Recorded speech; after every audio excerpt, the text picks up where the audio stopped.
कपूर तो नहीं है तेरा नाम? क्या है? तुषार शर्मा, शर्मा जी का लड़का है तू? हाँ, तू ही वो बच्चा है जिससे सारे लोग कंपेयर करते हैं। शर्मा जी के लड़के को देखो। Good evening, good evening, good evening, नमस्कार नमस्कार नमस्कार, वेरी वेरी गुड इवनिंग। क्या मेरे प्यारे प्यारे जग से न्यारे सपोलों को नजर आ रही हैं आपकी प्यारी प्यारी जग से न्यारी समाप्ति ma'am? Very very good evening. जल्दी से बताएंगे ऑडियो वीडियो क्लियर है और क्या आप बेटा तैयार है आज के सुपर मजेदार बहुत ही अच्छे जबरदस्त लेक्चर को शुरू करने के लिए? कौन सा लेक्चर है आज का बेटा? लेक्चर नंबर 4 और आज का दिनांक है बेटा 24 अक्टूबर 2024। और बेटा इसी बात के साथ में बल्ले इसी बात के साथ में आप लोगों को बहुत मजा आ रहा है इवोल्यूशन में, आज आपको और मजा आएगा। आज हम उन्हीं थ्योरीज को बेटा कंटिन्यू करेंगे जो हमने बायोलॉजिकल एवोल्यूशन या ऑर्गेनिक एवोल्यूशन की थ्योरीज लास्ट टाइम पढ़ी थी। ज्यादा पढ़ा नहीं था लास्ट टाइम, आज उसी को कंटिन्यू करते हैं, देखते हैं बेटा कितना पढ़ पाते हैं। और इसी बात के साथ में बेटा हैप्पी दिवाली आप सभी को, और इसी बात के साथ में बेटा थैंक यू सो मच। यार पानी बोल देना, शर्मा जी के लड़के। यस यस एवरीबॉडी, चलिए शुरू करते हैं बेटा आज का लेक्चर। क्या हो गया है मैम को? क्या हो गया है मैम आपको? जागिए जागिए, लक्ष्य की क्लास स्टार्ट हो चुकी है। आपको क्या हो चुका है मैम? जागो समाप्ति, जागो। चलो यार, मैम मेडिजी है तो नोट्स बनाए या नहीं? बिल्कुल बनाओ यार, तो क्या हो गया, ठीक है ना, बनाओ। अपनी प्रैक्टिस के लिए बोर्ड्स में मेडिजी लेके जाओगे क्या छापने के लिए? हाँ, मेडिजी कामचोरी के लिए थोड़ी खरीदी है, सपोर्ट के लिए खरीदी है बेटा। अरे लैग तुम्हारा बड़ा लैग हो रहा है, तुम्हारा वॉइस लो बड़ा, तुम्हारा वॉइस लो है। कान ठीक कराओ तुम्हारे सेमी सर्कुलर कैनाल्स और तुम्हारे जितने भी बेटा वो कॉकलिया में थोड़ी प्रॉब्लम हो रही है तुम्हारे। चलिए शुरू करते हैं बेटा, क्विक रिवीजन एक बार ही करते हैं लास्ट क्लास का। और आज बेटा शुरू करते हैं इसी बात के साथ में, कुर्सियों की पेटी बांध ली जाए, चलाते हैं बेटा समाप्ति एक्सप्रेस। हो गया, काफी हो गया। चलिए, थोड़ा सा ज्यादा लैग चल रहा है क्या? हाँ, मुझे लग रहा है थोड़ा ज्यादा पीछे चल रहे हैं हम। चलिए बेटा इसी बात के साथ में बेटा शुरू करते हैं एक बारी quick revision of the last class. तो हमने पिछली क्लास में पढ़ा क्या था बेटा? हमने पिछली क्लास में पढ़ा था क्या पढ़ा था मेरे बच्चों? हमने पिछली क्लास में क्या पढ़ा था? हमने पिछली क्लास में थ्योरीज ऑफ एवोल्यूशन पढ़ा। हमने थ्योरीज ऑफ एवोल्यूशन पढ़ा कि यार ये बहुत ज्यादा लैग। अच्छा आप हो क्या? थैंक यू भैया। भैया एक नॉर्मल पानी भी दे जाइएगा, जैसे गर्म है ना, एक नॉर्मल। तो हमने पिछली क्लास में बेटा पढ़ा था कि इवोल्यूशन की थ्योरीज हमने पढ़ी। इससे पहले हमने पढ़ा था कि पहली लाइफ धरती पे कैसे आई होगी, तो मैं थ्योरीज से ही बेटा कंटिन्यू करती हूँ जो आपने लास्ट क्लास में पढ़ा होगा। लेमार्क की थ्योरी से ही मैं स्टार्ट करती हूँ।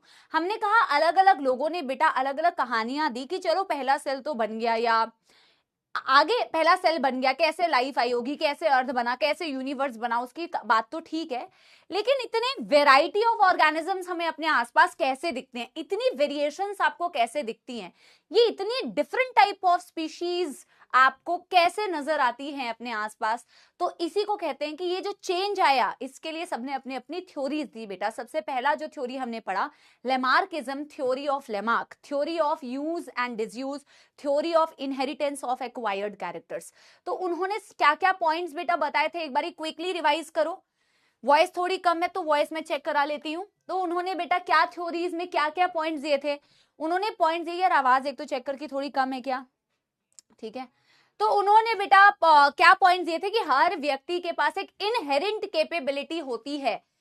इनहेरेंट कैपेबिलिटी है बेटा मेरे पास, आपके पास। अरे भैया तो एकदम छोटू से ग्लास में ले आए हैं। भैया कांच ग्लास नहीं है क्या? खत्म हो गए? खत्म कैसे हो जाते हैं भैया कांच के ग्लास? खत्म कैसे हो गया मुझे ये समझ नहीं आ रहा। तो इनहेरेंट कैपेबिलिटी होती है कि वो चाहे तो एक नया ऑर्गन बना सकता है, एग्जिस्टिंग ऑर्गन को मॉडिफाई कर सकता है, उसके पास इनहेरेंट कैपेबिलिटी होती है, ऐसा बेटा लेमार्क ने कहा। उसने कहा फिर एनवायरनमेंट में चेंजेस आते हैं और ये चेंज इन एनवायरनमेंट आपको फोर्स करता है मेरे बच्चे कि आप किसी ऑर्गन को मॉडिफाई कर लो, या तो क्या बोलते हैं किसी नए ऑर्गन की डेवलपमेंट कर लो। एनवायरनमेंट में चेंज आया तो आपको उसने फोर्स किया, ठीक है ना, आपने उसको फोर्स किया, राइट? आपने उसको फोर्स नहीं किया, एनवायरमेंट ने उसको फोर्स किया। तुम्हारे कमेंट देख के मैं डिस्टर्ब हो रही हूँ। तो एक बोला इनहेरेंट, बेटा वाइटल फोर्स है अपने पास कि अपन कुछ भी कर सकते हैं, और दूसरा एनवायरमेंट में चेंज आता है तो वो हमें फोर्स करता है कि हम ऐसा कुछ कर लें।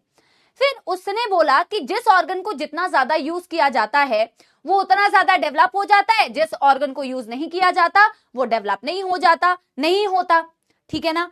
The more you use an organ the more it develops, the less you use an organ the less it will develop. फिर उसने सिर्फ यहां तक बेटा अपनी कहानी को रोका नहीं, उन्होंने एक और बहुत ही बड़ी बात कही। उन्होंने कहा जो भी कैरेक्टर्स हम एक्वायर करते हैं अपने जीवन काल में, उसे हम सिर्फ एक्वायर नहीं करते बल्कि उसे हम आगे की जनरेशन में भी पास ऑन कर देते हैं। इनहेरिटेंस ऑफ एक्वायर्ड कैरेक्टर मेरे बच्चे, यानी कि अगर मैंने आज के डेट में बेटा बॉडी बना ली तो फिर आगे की जनरेशन में भी बेटा बॉडी बनी हुई होगी पहले से, ठीक है ना? साइंटिस्ट का बच्चा साइंटिस्ट बेटा, टीचर का बेटा टीचर, डॉक्टर का बच्चा डॉक्टर, मतलब कि कुछ करने की जरूरत नहीं है। जो भी कैरेक्टर्स आपने सीखे वो आप पास ऑन कर दोगे नेक्स्ट जनरेशन में, which was totally wrong. Germ plasm की एक थ्योरी है विजमैन की जो एनसीईआरटी में दिया नहीं हुआ है, बट उन्होंने कहा कि यार अगर ऐसा ही होता ना तो माइस की टेल उन्होंने काटी, 22 जनरेशन तक काटी, जितनी बार काटते थे और उनके बीच में रिप्रोडक्शन कराते थे, अगली बार बच्चे में फिर से टेल आ जाती थी। अगर उसका यूज नहीं किया तो फिर नहीं आनी चाहिए थी, पर ऐसा नहीं होता है। उन्होंने ये बताया कि यार देखो दो कंडीशन है, एक जर्म सेल्स होते हैं, एक सोमैटिक सेल्स होते हैं। जर्म सेल्स में जर्म प्लाज्म होता है, अगर जर्म सेल्स में कोई भी चेंज आता है तो वो अगली जनरेशन में पास ऑन होगा। लेकिन अगर वॉइस ब्रेक हो रही है, मैं चेक कराती हूँ, ठीक है ना? लेकिन बेटा अगर सोमैटिक, आवाज ब्रेक हो रही है, लेकिन अगर बेटा सोमैटिक सेल्स में कोई चेंज होते हैं तो वो अगली जनरेशन में पास ऑन नहीं होंगे। Only changes in the germplasm will be passed on to the next generation, but not in the somatoplasm. That's what he said. और लेमार्क ने तो अपनी थ्योरी को जस्टिफाई करने के लिए जिराफ का एग्जाम्पल दिया। उन्होंने कहा उनके जो बेटा लंबे लंबे फोरलिम्स होते हैं, लंबी लंबी गर्दन होती है, तो ये उन्होंने कैसे डेवलप की? उन्होंने कहा पहले तो वो छोटे छोटे पौधों पे बेटा फीड करते थे, ग्रास पे फीड कर रहे थे। जैसे ही वो खत्म हो गए, लंबे लंबे पेड़ उनको सामने दिखे, उनके पत्ते बड़े ऊंचे ऊंचे लगे हुए थे, तो उन्होंने अपनी गर्दन को यूज किया, जितना ज्यादा यूज किया उतना ज्यादा डेवलप हो गई। अब देखो यूज एंड डिसयूज वाला कहीं कहीं पे अप्लाई हो जाता है कि मसल्स को यूज करते हैं मसल डेवलप हो जाती है, पर हर जगह अप्लाई थोड़ी होती है कि आंखों का ज्यादा इस्तेमाल कर रहे हैं तो आंखें बेटा बड़ी हो जाएंगी, है ना? दिमाग तो बेटा छोड़ ही दो तुम। तो समझ रहे हो ना, हर जगह ये एप्लीकेबल नहीं है। और इनहेरिटेंस ऑफ एक्वायर्ड कैरेक्टर तो बिल्कुल ही बेटा क्रॉस, ठीक है ना? यस। आगे फिर बेटा उन्होंने उनकी बात तो हो गई, कोई कि उन्होंने इस बात को तो एक्सेप्ट किया नहीं। फिर बेटा थ्योरी आई डार्विन की। मैंने आपसे कहा था कि देखो ये डार्विन और वॉलेस, अल्फ्रेड रसल वॉलेस की मिली हुई थ्योरी थी। क्रेडिट उनको मिल गया था, वो इंग्लैंड के थे, उस टाइम पे इंग्लैंड बड़ा स्ट्रांग था, ठीक है ना? तो उनको क्रेडिट मिल गया, वो बड़े फेमस भी थे, है ना? तो डार्विन बड़े पॉपुलर साइंटिस्ट थे तो उनको क्रेडिट मिल गया। बट जिस वक्त में डार्विन जी अपनी यात्रा पे निकले थे Galapagos island in the Pacific ocean, उसी दौरान बेटा अल्फ्रेड रसल वॉलेस आर्किपेलागो में गए हुए थे। और दोनों की जो थ्योरीज थी वो क्वाइट सिमिलर थी। इनफैक्ट मैंने कहा था अल्फ्रेड रसल वॉलेस ने अपनी जो भी रिसर्च करी थी, इन्होंने डार्विन को भेजा भी था कि मेरी रिसर्च देखो, ऐसा एक छोटा सा ऐसे भेजा था। और फिर डार्विन ने अपनी किताब निकाल दी आगे, डार्विन ने अपनी थ्योरी निकाल दी आगे। तो क्रेडिट ज्यादातर डार्विन जी को मिल जाता है, बट एक्चुअल में दोनों की मिली जुली बेटा थ्योरी थी। और मैंने आपसे ये भी कहा था Darwin was greatly influenced by Thomas Malthus की पॉपुलेशन थ्योरी, जिसके कुछ पॉइंट्स मैंने बताए थे आपको कि एक पॉपुलेशन के पास कैपेबिलिटी होती है कि वो ओवर प्रोड्यूस कर सकता है, लेकिन ऐसा कभी होता नहीं है क्योंकि रिसोर्सेस लिमिटेड होते हैं, है ना? ऐसा होता नहीं है, एक्सपोनेंशियल ग्रोथ करने की कैपेबिलिटी है बट ऐसा होता नहीं है, फिर भी पॉपुलेशन स्टेबल रहती है एक्सेप्ट सीजनल फ्लक्चुएशन। किसी किसी सीजन में, दिवाली के सीजन में कुछ कीड़े ज्यादा दिख जाते हैं, है ना? कभी कुछ आपको बेटा जब फसल सरसों की खेती हो रही होती है तब कुछ दिख जाते हैं, लेकिन ऐसा नहीं है कि फिर वो ज्यादा दिखे तो वो ज्यादा ही रह गए। सीजनल फ्लक्चुएशंस को छोड़ के मोर और लेस पॉपुलेशन का साइज स्टेबल रहता है, वो उससे भी इन्फ्लुएंस थे। डार्विन की थ्योरी के मेन दो पोस्टुलेट्स मैंने जो आपको बताए थे, टू की पॉइंट्स एक्चुअली जो मैंने आपको बताए थे, नेचुरल सिलेक्शन, एंड बेटा मैंने आपको बताया था ब्रांचिंग डिसेंट। मैं दोनों चीजें आज समझाऊंगी। पिछली क्लास में मैंने सिर्फ आपको ये बताया था the theory of natural selection में उन्होंने पॉइंट्स क्या कहे। ओवर प्रोडक्शन की एक थ्योरी कही थी बेटा, सबसे पहली थ्योरी कही कि ओवर प्रोडक्शन करने की कैपेबिलिटी है, सबके पास है ओवर, लेकिन यस हर एक एनिमल अलग अलग रेट से रिप्रोड्यूस करता है, अलग अलग एज में रिप्रोड्यूस करता है। आज मैं इससे ना आपको एक और चीज रिलेट करवाऊंगी। डार्विन ने एक माइक्रोबियल एक्सपेरिमेंट का एक एग्जाम्पल भी दिया था, मैं आज आपको इससे रिलेट करवाऊंगी एज वाला, कि बैक्टीरिया को देख लो कितनी जल्दी जल्दी रिप्रोड्यूस करता है, उसकी प्रोजेनी कितनी जल्दी जल्दी जल्दी आ जाती है। बर्ड्स में देख लो तो अलग है, ह्यूमंस में देख लो तो अलग है। तो हर एक ऑर्गेनिज्म का रिप्रोड्यूस करने का रेट अलग होता है, रिप्रोड्यूस करने की एज अलग होती है। ओवर प्रोड्यूस करने की बेटा क्षमता है, बट ओवर प्रोड्यूस होता नहीं है, मोर और लेस पॉपुलेशन का साइज स्टेबल रहता है। ये वाला दोनों पॉइंट मैंने आपको लिखाए थे। फिर मैंने आपको लिखवाया होगा कि रिसोर्सेज जो होते हैं लिमिटेड है। मैंने लिखवाया था बेटा रिसोर्सेज आर लिमिटेड, क्या ये वाला पॉइंट मैंने लिखवाया था पॉपुलेशन इज स्टेबल के बाद? पॉपुलेशन इज स्टेबल के बाद मैंने बताया था बेटा रिसोर्सेज आर लिमिटेड। तो एक थम्स अप दे दो, मैं उसी पॉइंट से स्टार्ट करती हूं, ठीक है ना, नंबर 3 पॉइंट, ठीक है ना। मजा आएगा बेटा, बहुत मजेदार मजेदार आज थ्योरी पढ़ेंगे। बिल्कुल आपको इवोल्यूशन में भी बहुत अच्छी फील आएगी, आई प्रॉमिस। आप अच्छे से पढ़ो बस, ठीक है ना। तो हमने कहा नंबर 3, मैम ने आपको ये वाला पॉइंट बताया था। अगर आपने यहां तक लिखा हुआ है तो कोई दिक्कत नहीं है, यहीं से स्टार्ट कर सकते हो। रिसोर्सेस आर लिमिटेड, अगर अनलिमिटेड रिसोर्सेस हो जाएंगे तो कंपटीशन नहीं होगा ना बेटा। मैंने आप ही का एग्जाम्पल लेके आप लोगों को समझाया था कि अगर तुम लोगों की बेटा सीट को अनलिमिटेड कर दिया जाए ना, कि भाई जो भी आए उसी को मेडिकल कॉलेज मिल जाए, गवर्नमेंट मेडिकल कॉलेज, तो फिर तो बेटा बात ही नहीं थी, तुम क्या ही तैयारी करते, तुम स्ट्रगल थोड़ी कर रहे होते अपनी एग्जिस्टेंस के लिए, अपने अस्तित्व की लड़ाई थोड़ी कर रहे होते। अगर नौकरियां बेटा फ्री में मिल रही होती, अनलिमिटेड नौकरियां हैं, जिसको मर्जी जो मर्जी में आए जो नौकरी कर ले, फिर तो कोई बेटा स्ट्रगल ही नहीं होता। लेकिन स्ट्रगल होता है क्योंकि ये सारी चीजें लिमिटेड है बच्चों। हमारे लिए भी स्ट्रगल है, तुम्हारे लिए भी स्ट्रगल है, आगे भी तुम्हारे लिए स्ट्रगल रहेगा, क्योंकि हर चीज लिमिटेड होती है। और जब लिमिटेड चीजें होती है तो कंपटीशन होता है, कंपटीशन होता है और स्ट्रगल होता है, स्ट्रगल फॉर एग्जिस्टेंस। समझ रहे हो? हाँ, तो रिसोर्सेस आर लिमिटेड ना, तो लिमिटेड हो गया है तो कोई बात नहीं, यहीं से मैं कंटिन्यू कर रही हूं। जब रिसोर्सेस लिमिटेड होते हैं तो मैंने कहा कंपटीशन हो रहा है बेटा, कंपटीशन जो तुम्हारे में भी हो रहा है, कंपटीशन, एंड मैं कह रही हूं स्ट्रगल फॉर एग्जिस्टेंस। और क्या हो रहा है बेटा? स्ट्रगल फॉर एग्जिस्टेंस, अस्तित्व की लड़ाई, स्ट्रगल फॉर एग्जिस्टेंस, एग्जिस्टेंस के लिए लड़ाई हो रही है। अब बेटा बताए क्या क्यों हो रहा है? ये जो स्ट्रगल हो रहा है ये अलग अलग प्रकार का स्ट्रगल होता है, ये जो कंपटीशन हो रहा होता है ये अलग अलग टाइप का बेटा कंपटीशन है। बताओ क्या क्या स्ट्रगल हो सकता है यार। देखो, एक तो एक ही पॉपुलेशन की, एक ही स्पीशीज के 2 मेंबर्स में कंपटीशन हो सकता है। स्पीशीज एक ही है, एक ही स्पीशीज के 2 मेंबर्स आपस में लड़ रहे हैं, इंट्रा स्पेसिफिक कंपटीशन, खाने के लिए लड़ रहे हैं, जगह के लिए लड़ रहे हैं, फूड के लिए लड़ रहे हैं, सबके लिए लड़ रहे हैं, मेट के लिए लड़ रहे हैं। समझ रहे हो? इंट्रा स्पेसिफिक, एक ही स्पीशीज के मेंबर्स आपस में कंपीट कर रहे हैं।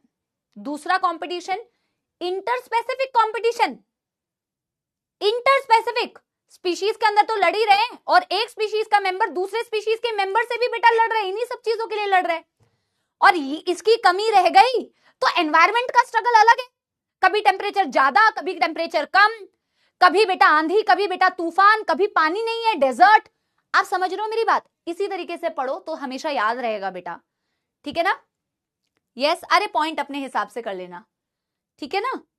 आप मेरी बात समझ रहे हो? यस। तो मैंने कहा स्ट्रगल फॉर एग्जिस्टेंस हो रहा है, इसमें क्या क्या स्ट्रगल करना पड़ रहा है बेटा? इंट्रा स्पेसिफिक कॉम्पिटिशन हो रही है, intra specific competition.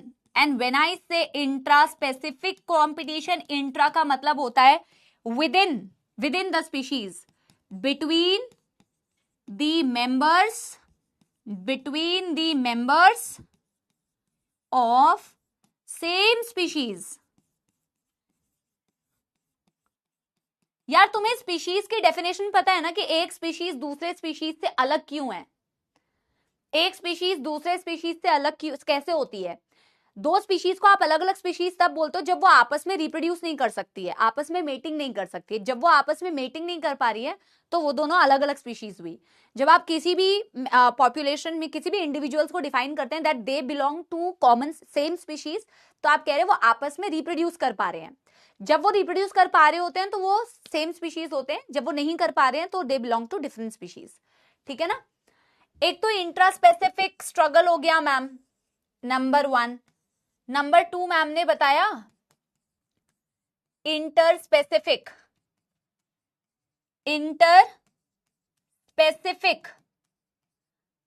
Competition. Inter specific competition का मतलब है between the members of different species।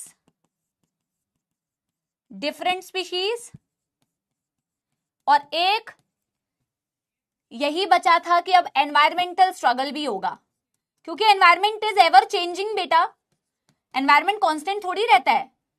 Environmental struggle तो हमेशा ही रहेगा बेटा, आपके लिए, हमारे लिए, हर स्पीशीज के लिए एनवायरमेंटल स्ट्रगल तो होगा ही होगा बेटा। नंबर 3 कोल्ड हो गया, रेन हो गया, हॉट टेम्परेचर हो गया, मैं एक्सेट्रा लिख रही हूं, ठीक है ना।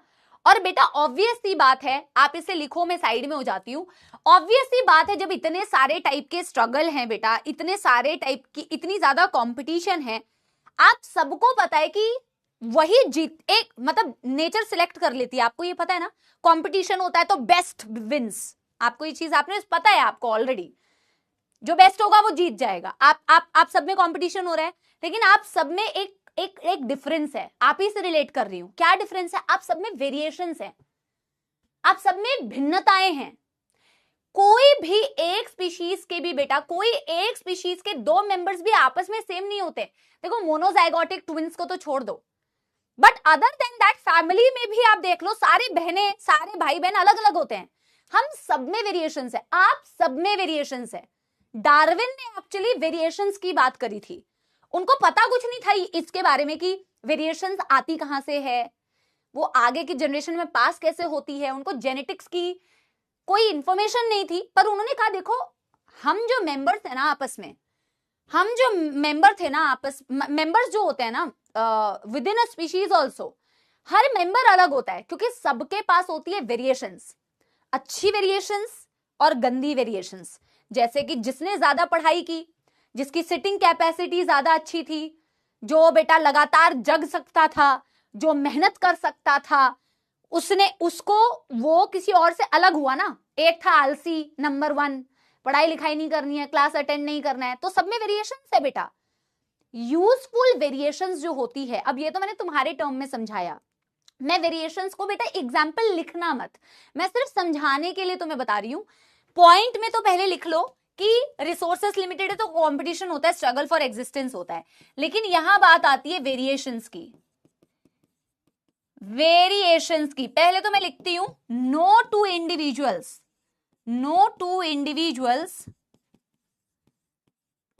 in a species are same. No two individual in a species are same. ठीक है ना। और मैं कह रही हूं no two individuals in a species, अरे यार, no two individual in a species are same. Variations exist. और आगे ऐसे लिखो यूजफुल वेरिएशंस, पहले लिख लो फिर समझा रही हूं। Useful variation which according to Darwin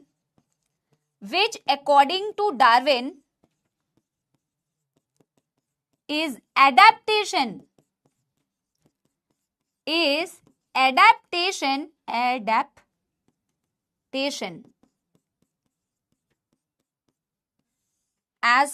according to Darwin, which according to Darwin, oh my gods, is adaptation is advantageous and enables the organism to survive। अब देखो, समझो इस बात को, organism to survive। आप इस बात को लिखो, मैं साइड हो रही हूं और आपको ये चीज को समझा रही हूं। मैंने बोला रिसोर्सेस लिमिटेड थे, कंपटीशन हो रहा है बेटा। अब वो कंपटीशन एक ही स्पीशीज के दो मेंबर्स में भी, आपस में मेंबर्स में भी हो रहा है, दो स्पीशीज के बीच में भी हो रहा है। एनवायरमेंट का स्ट्रगल अलग है यार, गर्मी हो रही है, कभी सर्दी हो रही है, टेम्परेचर चेंज हो रहा है।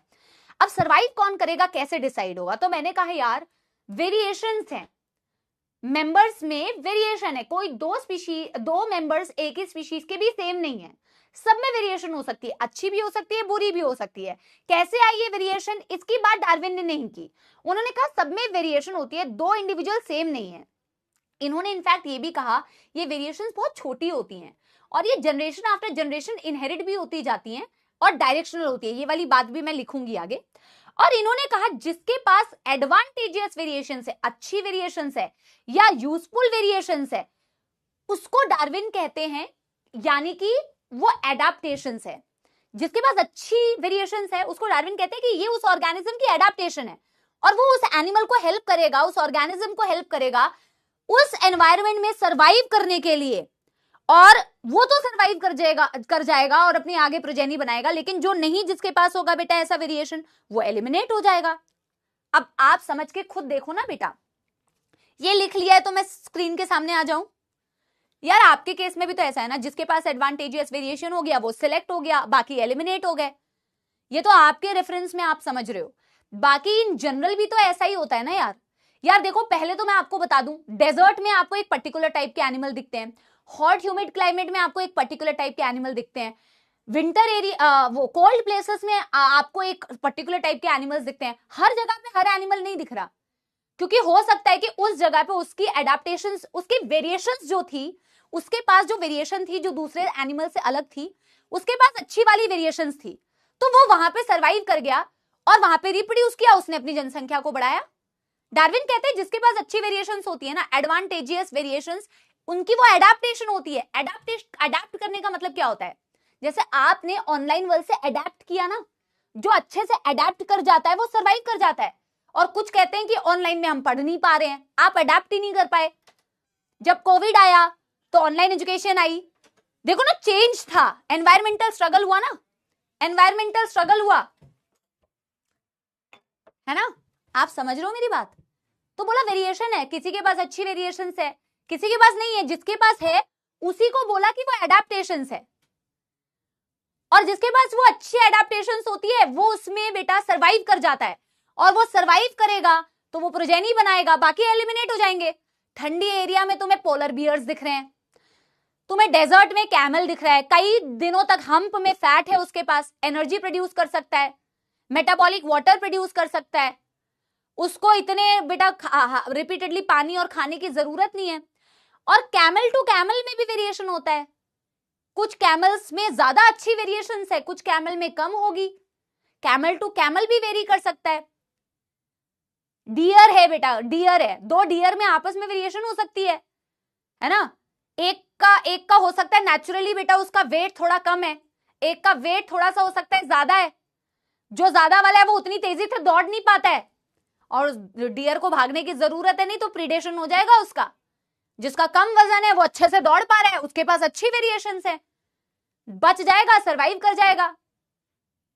तो ये जो एडवांटेजेस वेरिएशंस है ये एनिमल को एक्सट्रीम कंडीशंस में सरवाइव करने में हेल्प करती है, बेटर फूड के लिए हेल्प करती है, मेटिंग पार्टनर ढूंढने में हेल्प करती है, और बेटा वो सिलेक्ट होते हैं। इस तरीके से हम कहते, पहले आप मुझे बताओ अ लिटिल साइड क्या बेटा, पहले आप मुझे बताओ ये वाला कॉन्सेप्ट समझ में आया? मैं ना आपके लिए मैं एक दो एग्जाम्पल ऐसे लिख देती हूं। फॉर एग्जाम्पल आपको पोलर बियर दिखते हैं, कहां दिखते हैं बेटा आपको? ये कोल्ड क्लाइमेट में। या आपको बेटा कैमल दिखते हैं डेजर्ट एरिया में, है ना, एक्सेट्रा। ठीक है, done done done done done.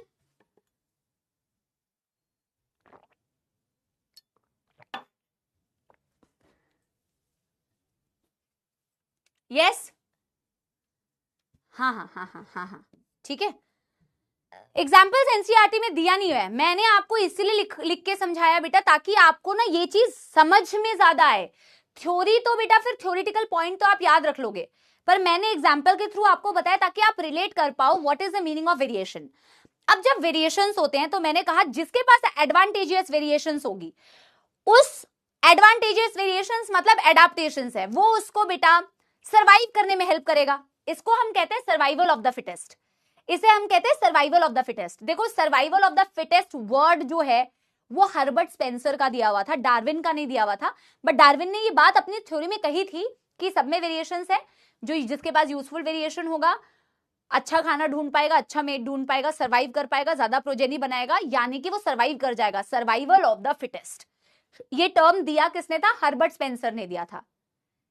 और सर्वाइवल ऑफ द फिटेस्ट होता कैसे है? नेचर सिलेक्ट कर रही है ना यार, नेचर ने ही तो ऑपरेट किया ना, सब में वेरिएशंस थी, सब में वेरिएशंस थी, but nature selected the fittest, nature selected the fittest, तो नेचुरल सिलेक्शन हुआ।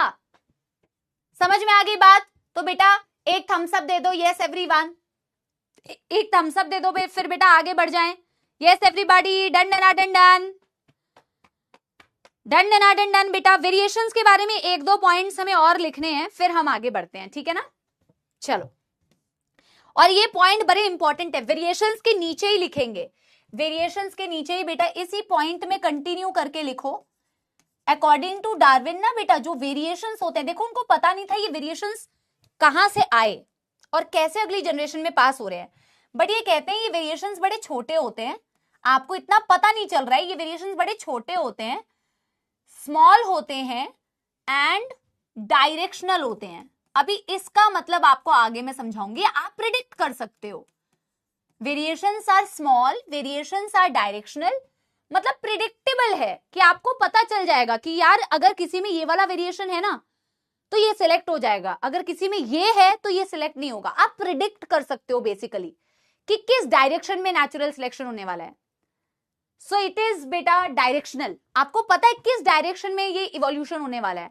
आपको अभी मैं नेचुरल सिलेक्शन के एग्जांपल्स बताऊंगी तो आप समझ जाओगे मैं क्या बोल रही हूं।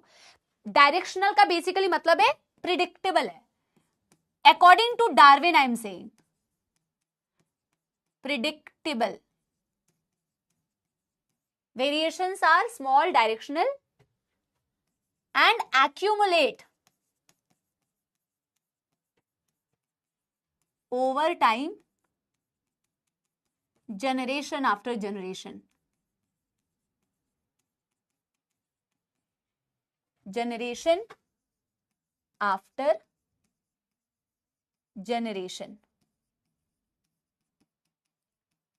ये भी मैं आपको बता दूं, जैसे कोई ऑर्गेनिज्म था, उसके अंदर बेटा कोई स्पीशीज के मेंबर था, उसके अंदर कोई वेरिएशन थी, उसने रिप्रोड्यूस किया, उसके बच्चे में वो गया वेरिएशन, उसने रिप्रोड्यूस किया, उसके आगे की जनरेशन में गया, धीरे धीरे ये वेरिएशंस एक्यूमुलेट करती जाती है, generation after generation, generation after generation, generation after generation, generation after generation. ये जो वेरिएशंस है ये एक्यूमुलेट करती जाती है, एक्यूमुलेट करती जाती है, एक्यूमुलेट करती जाती है। एक टाइम के बाद बेटा ये वेरिएशंस ऐसी बन जाती है कि एक अलग ही स्पीशीज बन जाती है। आप समझ रहे हो मेरी बात? एक ऑर्गेनिज्म था, उसके अंदर कुछ वेरिएशंस थी, उसने बेटा ऑफस्प्रिंग बनाए, फिर बेटा उन्होंने किसी के साथ मेटिंग की, इसकी वेरिएशन आगे की जनरेशन में कुछ पास ऑन हुई, फिर इसमें कुछ वेरिएशंस थी, ऐसे करके variations generation after generation pass होती है। लेकिन over a period of time, एक लॉन्ग पीरियड ऑफ टाइम के बाद बेटा आप देखोगे एक नई स्पीशीज बन जाती है, तभी तो इवोल्यूशन हुआ ना। इसी प्रकार से तो इवोल्यूशन हुआ। कैसे बेटा? कैसे बेटा फिश से एम्फीबियंस आए, कैसे एम्फीबियन से रेप्टाइल आए, कैसे रेप्टाइल से बेटा आपके एव्स और मैमल्स आए। धीरे धीरे बेटा ऐसे चेंजेस एक्यूमुलेट होते गए होंगे, एनवायरमेंटल चेंज हो रहा है बेटा, वेरिएशंस हैं बेटा, धीरे धीरे progeny after progeny, progeny after progeny, progeny after progeny accumulate करती गई होगी, नई जनरेशन बन गई होगी। बताओ, यस, क्यूम्युलेटिव, यस। ठीक है ना। अब मैं कह रही हूं number 5, number 5 nature selects individual. Nature तो हमेशा ऑपरेट ही करेगा ना बेटा, नेचर तो उसी को फेवर करेगा जिसके पास बेस्ट एडेप्टेशंस है। Individual with advantageous variations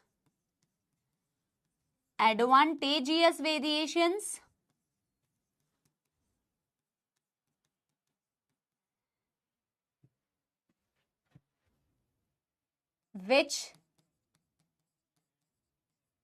now reproduces more, leaves more progeny,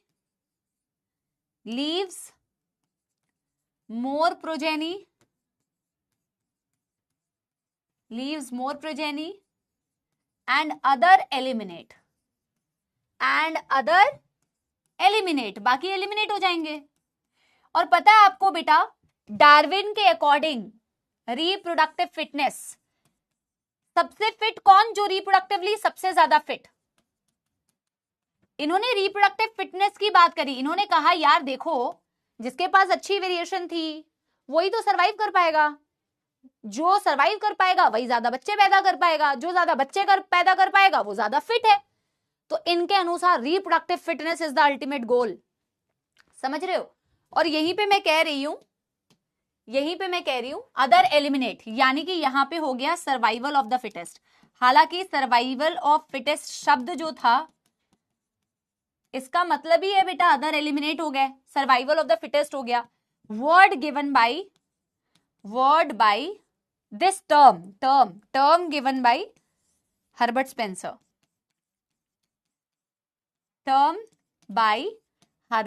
Spencer, पहले मुझे बताओ, यहां तक किसी को भी कोई दुखदर्द समस्या तो मैं आगे बढ़ूंगी, तो मैं आगे बढ़ूंगी। अब मैं आपको ना जो इनके 2 की पॉइंट्स, यार एसी थोड़ा सा वो कर दो, ठंडा, हल्का ठंडा कर दो। हाँ, अब बेटा मैं आपको ये बता दूं, वो जो 2 पॉइंट्स है ना, आपसे पूछा जाता है क्वेश्चन में, 2 की पॉइंट्स ऑफ डार्विन थ्योरी। एक तो नेचुरल सिलेक्शन, एक ब्रांचिंग डिसेंट भी लिखा हुआ है। मैं ब्रांचिंग डिसेंट को थोड़ा एक्सप्लेन करती हूँ, हालांकि एक्सप्लेन हो चुका है, नेचुरल सिलेक्शन भी एक्सप्लेन हो चुका है। अब मैं वापस से आपको रिवाइज करा देती हूँ इसके पॉइंट्स क्या थे। नेचुरल सिलेक्शन की थ्योरी के पॉइंट्स ये थे कि ओवर प्रोडक्शन करने की कैपेबिलिटी होती है, सब अलग अलग रेट, अलग अलग एज से रिप्रोड्यूस करते हैं, फिर भी पॉपुलेशन का साइज स्टेबल होता है क्योंकि रिसोर्सेस लिमिटेड होते हैं। जब रिसोर्सेस लिमिटेड होते हैं तो कंपटीशन होता है, competition intraspecific, interspecific, environmental struggle भी हो रहा होता है साइमल्टेनियसली। हम सब में वेरिएशंस है, कोई 2 इंडिविजुअल सेम स्पीशीज से भी बिलोंग करने वाले सेम नहीं होते हैं, सब में वेरिएशंस होती है। पता नहीं कहां से आई, अकॉर्डिंग टू डार्विन उनको नहीं पता था सोर्स कहां से है, इनको नहीं पता था आगे के जनरेशन में पास कैसे होती है, बट इन्होंने कहा ये वेरिएशंस जो होती हैं स्मॉल होती हैं, एक झटके में आपको, एक जनरेशन में आपको पता नहीं चलेगा कि ये वेरिएशंस का कुछ कमाल था। इन्होंने कहा ये वेरिएशंस छोटी होती हैं, इनका इंपैक्ट आपको बहुत बाद में पता चलता है, जब ये एक्यूमुलेट कर जाती हैं जनरेशन आफ्टर जनरेशन। इन्होंने बोला ये वेरिएशन स्मॉल होती है, डायरेक्शनल होती है एंड एक्यूमुलेट करती है जनरेशन आफ्टर जनरेशन। जिसके पास अच्छी वेरिएशंस है, यूजफुल वेरिएशंस को डार्विन ने कहा ये एडेप्टेशंस है और ये किसी भी ऑर्गेनिज्म को एनवायरनमेंट में सर्वाइव करने में हेल्प करेगी। नेचर ऑपरेट जब करेगा बेटा, नेचुरल सिलेक्शन जब होगा तो यूजफुल वेरिएशन जिसके पास थी उसका सिलेक्शन हो जाएगा, बाकी एलिमिनेट कर जाएंगे। जब ये सर्वाइव करेंगे, ज्यादा प्रोजेनी बनाएंगे, रिप्रोडक्टिव फिटनेस। ठीक है, यस, रिप्रोडक्टिव फिटनेस, ठीक है ना, यस एवरीवन, हाँ ठीक है, यस। अरे एक बच्ची कह रही मैम आपने कहा था आप लिख के लेके आएंगे। अरे बेटा मेरी गंदी आदत है ना लिखने की, बोर्ड पे भूल ही जाती हूँ कि लिख के लेके आना है, मेरी आदत से मैं मजबूर हूँ, मैं ब्लैंक स्लाइड पे पढ़ाना आदत है ना, कल कुछ लिख के लेके आऊंगी, ठीक है, भूल जाती हूँ मैं यार। अब बेटा देखो, ये जो 2 की पॉइंट्स थे, ये लास्ट में इसकी थ्योरी के बता रही हूँ, बहुत थ्योरी हमने पढ़ ली इसकी। ये 2 की पॉइंट्स इसके थ्योरी के थे ना, नेचुरल सिलेक्शन, तो नेचुरल सिलेक्शन तो तुमने पढ़ लिया कैसे ऑपरेट होता है, किस तरीके से नेचर सिलेक्ट करता है, ये तो तुमने पढ़ लिया। दूसरा पॉइंट है ब्रांचिंग डिसेंट।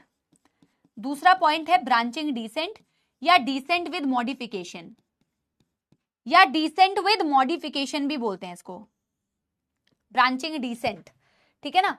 देखो नेचुरल सिलेक्शन बताता है इवोल्यूशन हुआ कैसे, मैकेनिज्म ऑफ एवोल्यूशन को बताता है। ये मैकेनिज्म ऑफ एवोल्यूशन ऐसे लिख लेते हैं, tells about mechanism of evolution, कि इवोल्यूशन कैसे हुआ, ये तो हमने पढ़ लिया कैसे हुआ, नेचर ने कैसे ऑपरेट किया। ब्रांचिंग डिसेंट जो होता है ये बताता है इवोल्यूशन का पैटर्न। अब देखो कैसे पैटर्न बताता है, पैटर्न ऑफ इवोल्यूशन। अब मैं आपको बताती हूं कैसे बताता है पैटर्न। ब्रांचिंग डिसेंट को थोड़ा समझते हैं। ब्रांचिंग का मतलब भी वैसे तुम्हें यहां से समझ में आ रहा होगा, कुछ तो ब्रांचिंग दिख रही होगी। बेटा समझना, ये ना कॉमन एंसेस्ट्री की तरफ इशारा करता है। ये कहता है कॉमन एंसेस्ट्री की तरफ, ये कहता है किसी की भी, ये ट्री ऑफ लाइफ फैमिली, ये ट्री जैसे बनाते हो ना, तो कहते हैं अगर आप किसी भी स्पीशीज के बनने के प्रोसेस को देखो, अगर तुम उसकी हिस्ट्री में जाके देखो तो तुम्हें उनकी कॉमन एंसेस्ट्री के बारे में पता चल जाएगा। ये बताता है कि कैसे सारे स्पीशीज कॉमन एंसेस्ट्री से रिलेटेड है, कैसे सारे स्पीशीज एक कॉमन एंसेस्ट्री से रिलेटेड है। जैसे ये कोई बेटा कॉमन एंसेस्ट्री रही होगी, इसने बेटा रिप्रोड्यूस किया, इसने बच्चे पैदा किए, तो ब्रांचिंग करके तुमने ऐसे दिखा दिया, मैं डॉट्स में दिखा रही हूं। आगे इन्होंने बेटा मेटिंग की होगी, आगे इनके बच्चे पैदा हुए। ऐसे बेटा ब्रांच कर करके ओवर इयर्स, मेरे पास तो ज्यादा जगह नहीं है ना बेटा, लेकिन आप ये समझ पा रहे हो ना, कई सालों तक जब ऐसा हुआ होगा, कई सालों तक जब ऐसा हुआ होगा, over years variation, natural selection, कई सालों के बाद हो सकता है कि तुम्हें एक नई स्पीशीज बनते हुए नजर आ गई। तो पहली बात तो ये क्या है, ये एक ब्रांचिंग पैटर्न को दिखा रहा है, तो ये पैटर्न ऑफ एवोल्यूशन को दिखा रहा है, ये एक तरीके का पैटर्न है। यार कई सालों तक ऐसा तो हुआ होगा ना, हमारी भी तो एंसेस्ट्री देखा जाए, कॉमन एंसेस्ट्री कहीं से तो आई होगी। आप जब किसी की भी बेटा इस स्पीशीज के इस तरीके से ब्रांचिंग पैटर्न को देखते हैं, एक्चुअल में ये दर्शाता है ब्रांचिंग डिसेंट, कि सारे स्पीशीज जो है वो कैसे एक कॉमन एंसेस्ट्री से रिलेटेड है। Descent, how they are related with the descendant, descendant मतलब जहां से वो आए, है ना, ये सारे इसी के, या फिर ये कह लो ये सारे इसी के तो बेटा डिसेंडेंट है, एंसेस्ट्री कॉमन है। क्या आपको मेरी बात समझ में आई? ब्रांचिंग का मतलब ये जो ब्रांचिंग पैटर्न आपको दिख रहा है,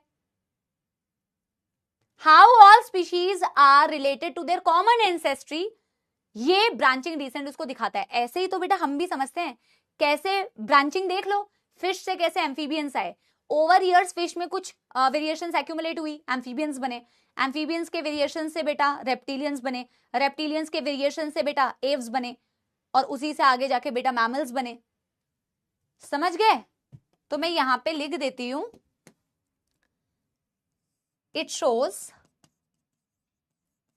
शोज हाउ all species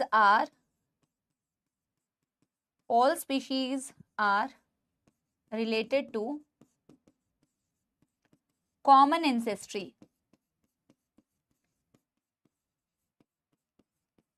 हो सकता है एक टाइम के बाद बेटा इसी तरीके से न्यू स्पीशीज बन गई होगी, ये कॉमन एंसेस्ट्री थी, एक टाइम के बाद बेटा इस तरीके से ऑपरेट करते करते, ब्रांचिंग करते करते हो सकता है कि बेटा एक कंप्लीटली न्यू स्पीशीज का फॉर्मेशन हो गया, हो सकता है कंप्लीटली न्यू स्पीशीज का फॉर्मेशन हो गया। डन डन डन डन,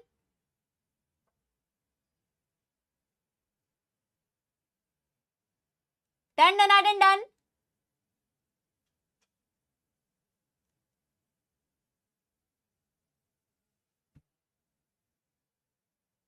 एक थम्स अप दे दो बेटा, एक थम्स अप दे दो, धन्यवाद प्रिंस। यस, एक थम्स अप दे दो बेटा, इससे ज्यादा बेटा आपको इसमें करने की जरूरत नहीं है, ठीक है ना। अब फिर साइंटिस्ट आए, उन्होंने कहा ये क्या बकवास बात है, क्या फालतू की बातें कर रहा है डार्विन, ये वेरिएशन कुछ नहीं होता। क्या कह रहा है ये कि नेचुरल सिलेक्शन होता है, वेरिएशंस होती हैं, वेरिएशंस एक्यूमुलेट कर जाती हैं, इवोल्यूशन हो जाता है, फालतू की बातें कर रहा है। ये कहता है कि इतना समय थोड़ी लगता है इवोल्यूशन होने में, इतना ज्यादा टाइम थोड़ी लगता है चेंज आने में, चेंज तो एक झटके में आ जाता है, बड़ा चेंज एक झटके में आ जाता है। इन्होंने बात की म्यूटेशंस की, इनको तो कोई आइडिया ही नहीं था बेटा, इनको तो कोई आइडिया नहीं, ये तो वेरिएशंस की बात करते हैं, ये आज भी हम मानते हैं। लास्ट में तुम देखोगे कंक्लूजन हमने दिया है, ये भी हम मानते हैं, ऑफ कोर्स ऐसे होता है बेटा। नेचुरल सिलेक्शन के मैं भी एग्जांपल्स बताऊंगी। देखो वैसे मैं आपको बता दूं, मैं नेचुरल सिलेक्शन के अभी तुम्हें एग्जांपल्स बताऊंगी, बट ना इस थ्योरीज को पहले पढ़ा लेती हूँ, फिर नेचुरल सिलेक्शन के मैं एग्जांपल दूंगी। जिनके पास मेडिजिए हो सकता है मैंने नेचुरल सिलेक्शन के एग्जांपल साथ के साथ दे दिए हैं, कोई बात नहीं, इस चैप्टर को आप किसी भी तरीके से पढ़ा सकते हो, क्योंकि इस एनसीईआरटी ने तो इसका खुद ही कंटेंट बेटा इधर उधर करके रखा है, तो हम अपने हिसाब से पढ़ सकते हैं। ऐसा कोई लोड नहीं है कि इसको इसी के बाद पढ़ना है, जो इजी लगेगा वैसे कर सकते हैं, ठीक है ना। इन्होंने कहा नंबर 3 थ्योरी हम पढ़ने वाले हैं, नंबर 3 थ्योरी हम पढ़ने वाले हैं म्यूटेशन थ्योरी। इन्होंने कहा क्या बकवास कर रहा है ये, क्या बोल रहा है ये, ऐसे थोड़ी होता है इवोल्यूशन, इवोल्यूशन होता है म्यूटेशंस की वजह से। म्यूटेशंस के बारे में तो बेटा तुम काफी सारी चीजें जानते हो। ये कहता है ऐसा वैसा वेरिएशन कुछ नहीं होता। देखो अब देखो, पहले तो बाय ह्यूगो डिवीज, सबसे पहले क्वेश्चन आता है किसने दिया, by Hugo de Vries. Mutation theory was given by Hugo de Vries. ही इसने किस पे काम किया था ये भी पूछा जाता है। He worked on evening primrose, evening primrose पर इन्होंने काम किया था। इवनिंग प्राइमरोज, गूगल करके इवनिंग प्राइमरोज की फोटो देख लो, पीले पीले कलर के फूल होते हैं, ठीक है ना। इवनिंग प्राइमरोज, साइंटिफिक नेम होता है इसका ओइनोथेरा लेमार्कियाना, ओइनोथेरा लेमार्कियाना। इस पर इन्होंने काम किया था, लेकिन इन्होंने क्या कहा, भैया वेरिएशंस कुछ नहीं होती हैं।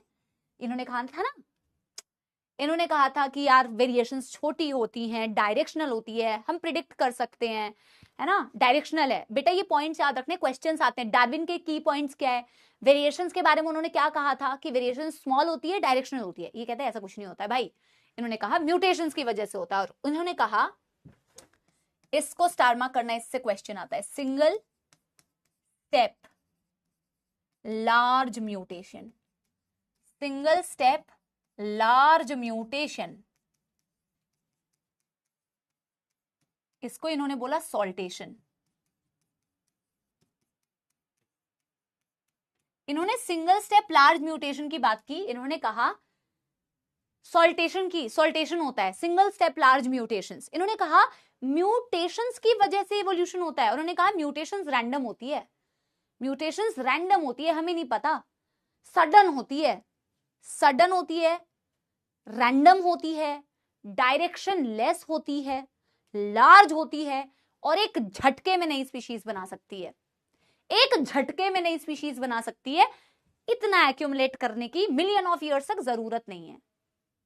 मेरी बात समझ में आ रही है। इन्होंने क्या कहा, इनके अनुसार mutations are responsible for evolution, mutations are responsible for evolution. इन्होंने म्यूटेशंस को क्या कहा, अनलाइक डार्विन्स वेरिएशंस, इन्होंने कहा म्यूटेशंस तो लार्ज होती है, वेरिएशंस क्या होती है, स्मॉल। म्यूटेशंस बेटा होती है रैंडम एंड डायरेक्शनलेस, आप प्रिडिक्ट ही नहीं कर सकते, और सही में प्रिडिक्ट नहीं कर सकते कि ऐसे ही म्यूटेशन होगा। म्यूटेशंस कैसे भी हो सकते हैं, रैंडम, डायरेक्शनलेस, लार्ज, ये एक झटके में नई स्पीशीज बना सकते हैं, ये एक झटके में नई स्पीशीज बना सकते हैं अकॉर्डिंग टू बेटा म्यूटेशन। एक सेकंड मुझे पानी पी लेने दो, फिर मैं कंटिन्यू करती हूं, ठीक है।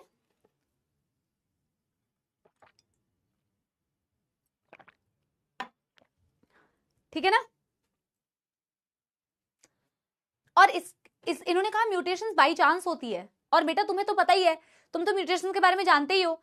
एक सिंगल बेटा क्रोमोसोम के एक सिंगल बेस में अगर चेंज हो जाए तो कितना बड़ा चेंज आ जाता है, आप जानते हो कि नहीं? हाँ, अरे लार्ज 2 बार हो गया, अरे लार्ज 2 बार हो गया।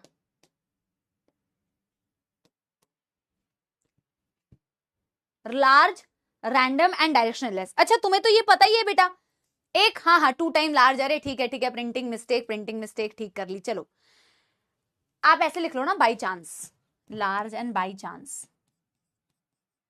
आपको तो पता ही है बेटा म्यूटेशंस, और म्यूटेशंस हमेशा अच्छी नहीं होती है, म्यूटेशंस हमेशा पॉजिटिव चीज नहीं होती है, बल्कि म्यूटेशंस तो ज्यादातर कैसी होती हैं? नेगेटिव। म्यूटेशन ज्यादातर कैसी होती है बेटा? नेगेटिव। 3 की जगह 6 होगा क्या? 3 की जगह 6 होगा। चलो, अरे भाई म्यूटेशन थ्योरी तो तीसरी है, लेमार्क की थ्योरी, डार्विन की थ्योरी, फिर म्यूटेशन की थ्योरी छठवा कैसे हो गया? ठीक है ना? हाँ, तो यू ऑल आर सेइंग कि हाँ मैम म्यूटेशन से तो एकदम से चेंजेस आते हैं। बड़े सारे एग्जाम्पल भी है, एक माइस थी, मुझे उसका वो याद नहीं आ रहा, उसकी जीन का नाम, तो उसमें उसके यूजुअल जो हेयर होते हैं वो होते हैं ब्लैक ब्राउन कलर के, एक जीन में चेंज हुआ तो व्हाइट कलर की बन गई, जीन का नाम याद नहीं आ रहा। तो मतलब एक म्यूटेशन, एक झटके में बेटा आपको चेंज दिख रहा है। इन्होंने कहा म्यूटेशंस की वजह से एवोल्यूशन होता है, और म्यूटेशंस को इन्होंने कैसे एक्सप्लेन किया? लार्ज चेंज, एक्यूमुलेट होने की जरूरत नहीं है, आपको इमीडिएटली बेटा इसका असर दिखेगा। म्यूटेशन ज्यादातर हार्मफुल होती है, बहुत कम म्यूटेशंस ऐसी होती हैं जो अच्छी होती हैं, पर डायरेक्शन लेस है, अनप्रिडिक्टेबल है, आप बता नहीं कर सकते कि आगे क्या होगा। अनप्रिडिक्टेबल है, आप बता नहीं सकते कि इसके आगे की जनरेशन में क्या होगा, उसके आगे की जनरेशन में क्या होगा, इट इज अनप्रिडिक्टेबल। लेकिन अभी मैं तुम्हें वेरिएशंस या नेचुरल सिलेक्शन के बारे में बताऊंगी तो तुम प्रिडिक्ट कर पाओगे, ठीक है ना? आपको बात समझ में आ गई? और म्यूटेशंस को कंपेयर किया जाता है, इन्होंने सिंगल स्टेप लार्ज म्यूटेशन को बोला कि एकदम से जो झटके से नई स्पीशीज बनती है म्यूटेशंस की वजह से, सिंगल स्टेप लार्ज म्यूटेशन को इन्होंने सॉल्टेशन टर्म दे दिया। इनके अनुसार mutations large, directionless, random, variations according to Darwin small and directional. फिर बेटा देखो सब अपनी अपनी कहानी बता रहे थे। अच्छा आपको क्या लगता है किसकी वजह से वो हो रहा होगा, इवोल्यूशन किसकी वजह से आ रहा होगा? तुम्हें क्या लगता है बेटा? हाँ, तुम्हें क्या लगता है? फिर बेटा सारे लोगों ने कहा सब शांत हो जाओ, सारे साइंटिस्ट, सारे नेचुरलिस्ट कहते हैं भैया इतना झगड़ने की जरूरत नहीं है, देखो ह्यूगो डिरीज तुम्हारी वजह से भी हो रहा है, तुमने जो बोला है उसकी वजह से भी म्यूटेशन होता है, सॉरी एवोल्यूशन होता है, और डार्विन तुम्हारी बात भी गलत नहीं है यार, तुम भी सही बोल रहे हो, काहे लड़ रहे हो दोनों, ठीक है ना? तो मतलब कि हर चीज की अरे दोनों, बोथ। फिर एक कॉमन कंक्लूजन सब लोगों ने मिलकर निकाला कि कोई एक फैक्टर से एवोल्यूशन नहीं होता है, नेचुरल सिलेक्शन से भी इवोल्यूशन आ सकता है, चेंज आना है ना, तो चेंज नेचुरल सिलेक्शन से भी आ रहा है, म्यूटेशन से भी आ रहा है। अरे गैमीट फॉर्मेशन में रिकॉम्बिनेशन, जेनेटिक रिकॉम्बिनेशन से भी बेटा आता है, जेनेटिक रिकॉम्बिनेशन से भी बेटा चेंजेस आते हैं। माइग्रेशन, अभी मैं पढ़ाऊंगी, migration, movement of the genes, migration की वजह से भी बेटा वेरिएशंस आते हैं। मल्टीपल फैक्टर्स टुगेदर, इसे बोला जाता है मॉडर्न सिंथेटिक थ्योरी। ये शायद एनसीईआरटी में दिया नहीं होगा एज सच, बट आप लिख लो कि मॉडर्न सिंथेटिक थ्योरी सेज कि मल्टीपल फैक्टर्स कंबाइंड बेटा चेंज करा सकते हैं, इवोल्यूशन के लिए रिस्पॉन्सिबल होते हैं। Done done done done. एक तो इनको ठंडा करने के लिए बोलो तो बेटा इतना ठंडा कर देते हैं कि बंदा मर जाए। हाँ भाई, इतना ठंडा करने के लिए थोड़ी कहा था कि मेरे सर पे बर्फ जम जाए थोड़ी देर के बाद। Modern synthetic theory, it's not given in NCERT as such, but आप लिख लो एज सच, कुछ बहुत डिफिकल्ट है नहीं। इसके अनुसार वेरियस फैक्टर्स टुगेदर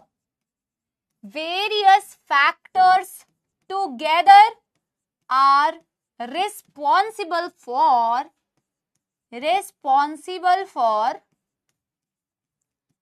evolution. कई सारे फैक्टर्स मिलके एवोल्यूशन कराते हैं। नंबर 1 जैसे कि नेचुरल सिलेक्शन से भी हो रहा है मैम, नेचुरल सिलेक्शन से भी हो रहा है मैम, म्यूटेशन से भी होता है मैम, और सब अलग अलग तरीके से ऑपरेट करते हैं बेटा। Number 3 genetic recombination, gamete formation, crossing over. ये मैं क्या लिख रही हूं, जो बोलती जाती हूँ, पता नहीं क्या कर रही हूं मैं। जेनेटिक रिकॉम्बिनेशन इसकी वजह से भी होता है। अच्छा, एक और टॉपिक में पढ़ाऊंगी तुम्हें, जेनेटिक ड्रिफ्ट, इसकी वजह से भी होता है। जेनेटिक ड्रिफ्ट की वजह से भी होता है, ये भी मैं पढ़ाऊंगी। एंड नंबर 5 जीन माइग्रेशन, ये भी मैं तुम्हें पढ़ाऊंगी, इसकी वजह से भी म्यूटेशन होता है यार। एक सिंगल फैक्टर नहीं तो बोला यार, देखो लड़ाई झगड़ा नहीं करते हैं, देख लेते हैं, ये सारे फैक्टर्स ही मिलके चेंज कराते हैं। क्या बोलती पब्लिक, क्या बोलती पब्लिक, बताओ बेटा, मजा आ रहा है कि नहीं? मजा आ रही है, मजा आ रही है, मौत नहीं आनी चाहिए बेटा, मजा आना चाहिए।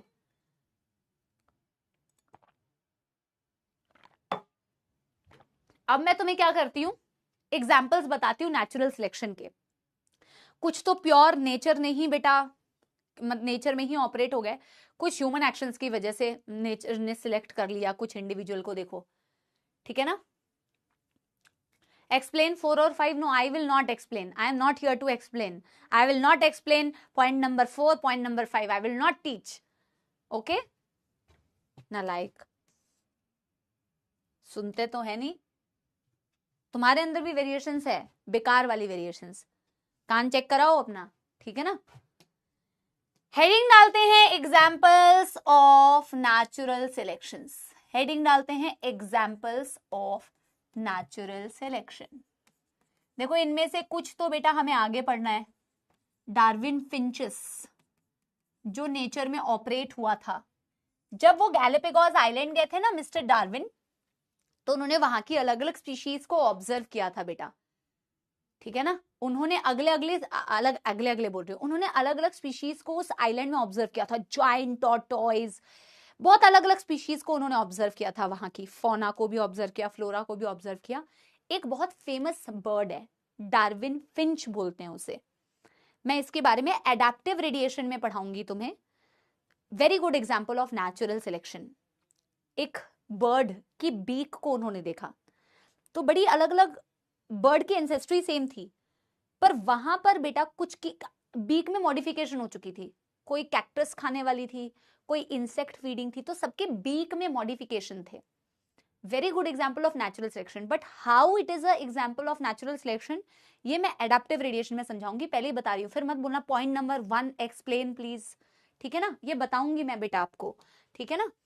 तो एग्जाम्पल ऑफ नेचुरल सिलेक्शन, जैसे very good example is Darwin finches, I will explain this later, मैं लिख देती हूँ, वरना तुमसे बड़ा सपोला कोई नहीं है, कुछ भी कर सकते हो तुम बेटा। Explain, explanation later, how it is example of natural selection. कुछ एंथ्रोपोजेनिक एक्शंस की वजह से, एंथ्रोपोजेनिक एक्शंस मतलब ह्यूमन एक्शंस की वजह से भी कुछ आपको नेचुरल सिलेक्शन देखने को मिलता है। ह्यूमन एक्शंस की वजह से कैसे, अभी देखो। नंबर 2, ये आपको मैं भी पढ़ाऊंगी, industrial melanism, industrial melanism, very important for your boards, very important for your board exam, industrial melanism. फिर एक देखो, antibiotic resistance, antibiotic resistant microbe या बैक्टीरिया, माइक्रोब या बैक्टीरिया।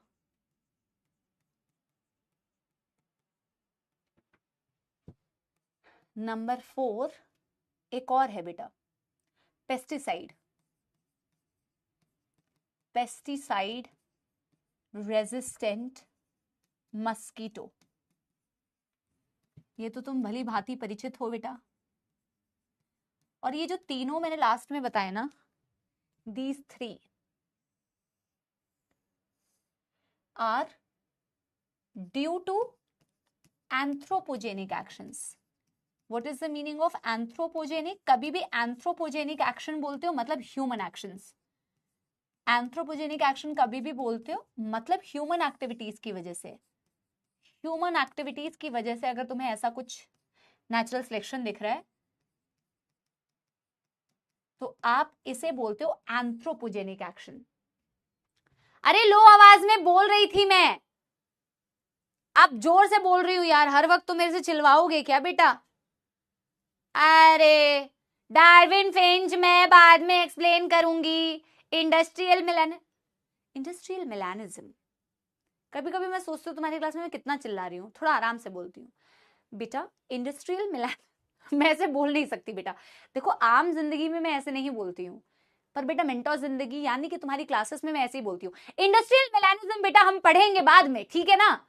अभी पढ़ेंगे बेटा इंडस्ट्रियल मिलानिज्म का। मैं एक एग्जांपल दूंगी कि कैसे इंडस्ट्रीज आने की वजह से बेटा, पोल्यूशन की वजह से तुम्हें एक मॉथ थी, black wing moth and white wing moth, Biston carbonaria and Biston betularia, scientific name NCERT में नहीं दिया हुआ।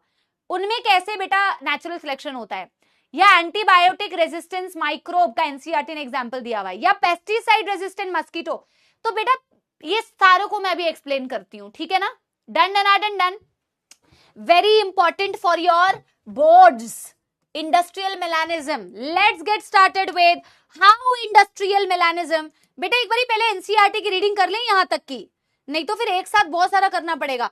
वैसे भी बेटा इनके जो पेज है ना वो बहुत बिखरे हुए पेज हैं, तो तुम एनसीईआरटी बाद में पढ़ लेना, मेरे साथ साथ तुम पढ़ लो, क्योंकि एनसीईआरटी को ढूंढ पाना बेटा मुश्किल ही नहीं नामुमकिन है तुम्हारे लिए, क्योंकि एनसीईआरटी ने बहुत ज्यादा बेटा इधर उधर कंटेंट दिया हुआ है, ठीक है ना? मैंने बेटा इसको एडजस्ट करके तुम्हारे लिए मैं लेके आई हूं। एचएमएस बीगल वाली बात तो मैंने तुम्हें बता दी थी ना कि he was on a voyage in HMS Beagle round the world. Darwin concluded that existing life forms share similarities to varying degrees not only among themselves but also to the life form that existed million years ago. Darwin एक यात्रा पे निकले थे HMS beagle में, पूरे world की यात्रा में। उन्होंने बोला जो आज के डेट पे आप एग्जिस्टिंग लिविंग ऑर्गेनिजम्स को देखते हो उन्हें वो शेयर करते हैं सिमिलैरिटीज, आपस में ही सिमिलैरिटी शेयर नहीं करते बल्कि उन लोगों के साथ भी सिमिलैरिटी शेयर करते हैं जो कई साल पहले एग्जिस्ट करते थे, ब्रांचिंग डिसेंट, उनके साथ भी सिमिलैरिटी शेयर करते थे। जो ये ना उसके नीचे है बेटा, वो जो थ्योरी थी ना कि अर्थ 4000 साल पुराना है, ये उसके नीचे दिया हुआ है, ठीक है ना? Many such life form do not exist anymore. Obviously बेटा सारे लाइफ फॉर्म एग्जिस्ट नहीं करते हैं, जो सर्वाइव कर गए वो सर्वाइव कर गए, जो नहीं कर गए वो एक्सटिंक्ट कर गए बेटा। There had been extinction of different life forms in years gone by, just as new life form arose at different periods of history on earth. There has been gradual evolution of life forms. ठीक है ना? बोला कि कुछ तो लुप्त हो गए ना, जैसे जैसे बेटा। Any population has built-in variation in characteristics. किसी भी population के अंदर variations होती हैं। Variations के बारे में मैंने आपको बताया भी बेटा। Those characteristics which enable some to survive better in natural condition like climate, food, physical factors would outbreed others that are less endowed to survive under such natural condition. किसी किसी के पास inbuilt variations होती हैं जो बेहतर बेटा survive कर सकती हैं चेंज इन क्लाइमेट, फूड बेटा कम ज्यादा, कोई भी फैक्टर्स की प्रेजेंस में वो बेटर सर्वाइव कर पा रही हैं और ऐसी ज्यादा रिप्रोड्यूस करेगी और आउटब्रीड कर देगी, एलिमिनेट कर देगी दूसरे को under natural condition. Another word used is fitness of the individual और द पॉपुलेशन। फिटनेस डार्विन के अनुसार इसको स्टार मार्क करना है, वेरी इंपॉर्टेंट। फिटनेस डार्विन के अनुसार ultimately refers to only and only reproductive fitness. उन्होंने कहा फिटनेस का मतलब है रिप्रोडक्टिव फिटनेस, दैट्स इट, बात खत्म, जाइए घर। उन्होंने बोला फिटनेस का मतलब है, देखो उन्होंने वेरिएशन की बात करी, अल्टीमेटली क्या किया, उस जिस ऑर्गेनिज्म के पास अच्छी वेरिएशन थी, एडेप्टेशन थी, उसने अल्टीमेटली क्या किया बेटा, बच्चे ही पैदा किए ना, ज्यादा प्रोजेनी छोड़ी ना, अपनी जनसंख्या ज्यादा बढ़ाई ना। उन्होंने कहा reproductive fitness is the ultimate fitness, ठीक है ना? Those who are better fit in the environment leave more progeny than others, therefore will survive more and hence are selected by nature. समझ गए? Hence it is called as natural selection and implied it as a mechanism of evolution. Star mark। कोई नहीं बताएगा बेटा, कोई नहीं बताएगा, मैंने तुम्हें लिखवाया है। लिखवाया है बेटा मैंने तुम्हें ये mechanism of evolution. So natural selection tells you about the mechanism of evolution, कि कैसे एवोल्यूशन हुआ है. ठीक है. Let us also remember that Alfred, let us also बेटा give credit to him. Let us also remember him. थोड़ा सा paragraph इनके लिए भी लिख लेते हैं. एनसीईआरटी ने कहा, let us also remember that Alfred Wallace, who was a naturalist who worked in Malay archipelago, had also come to similar conclusion. अच्छा, नायक कह रहे हैं व्हाट इज रिप्रोडक्शन. अरे बेटा, अगर मैं तेरे को इसका सही जवाब दूं ना तो तू फिर यहां से गायब हो जाएगा. ठीक है, पर मैं क्यों बोलूं यार.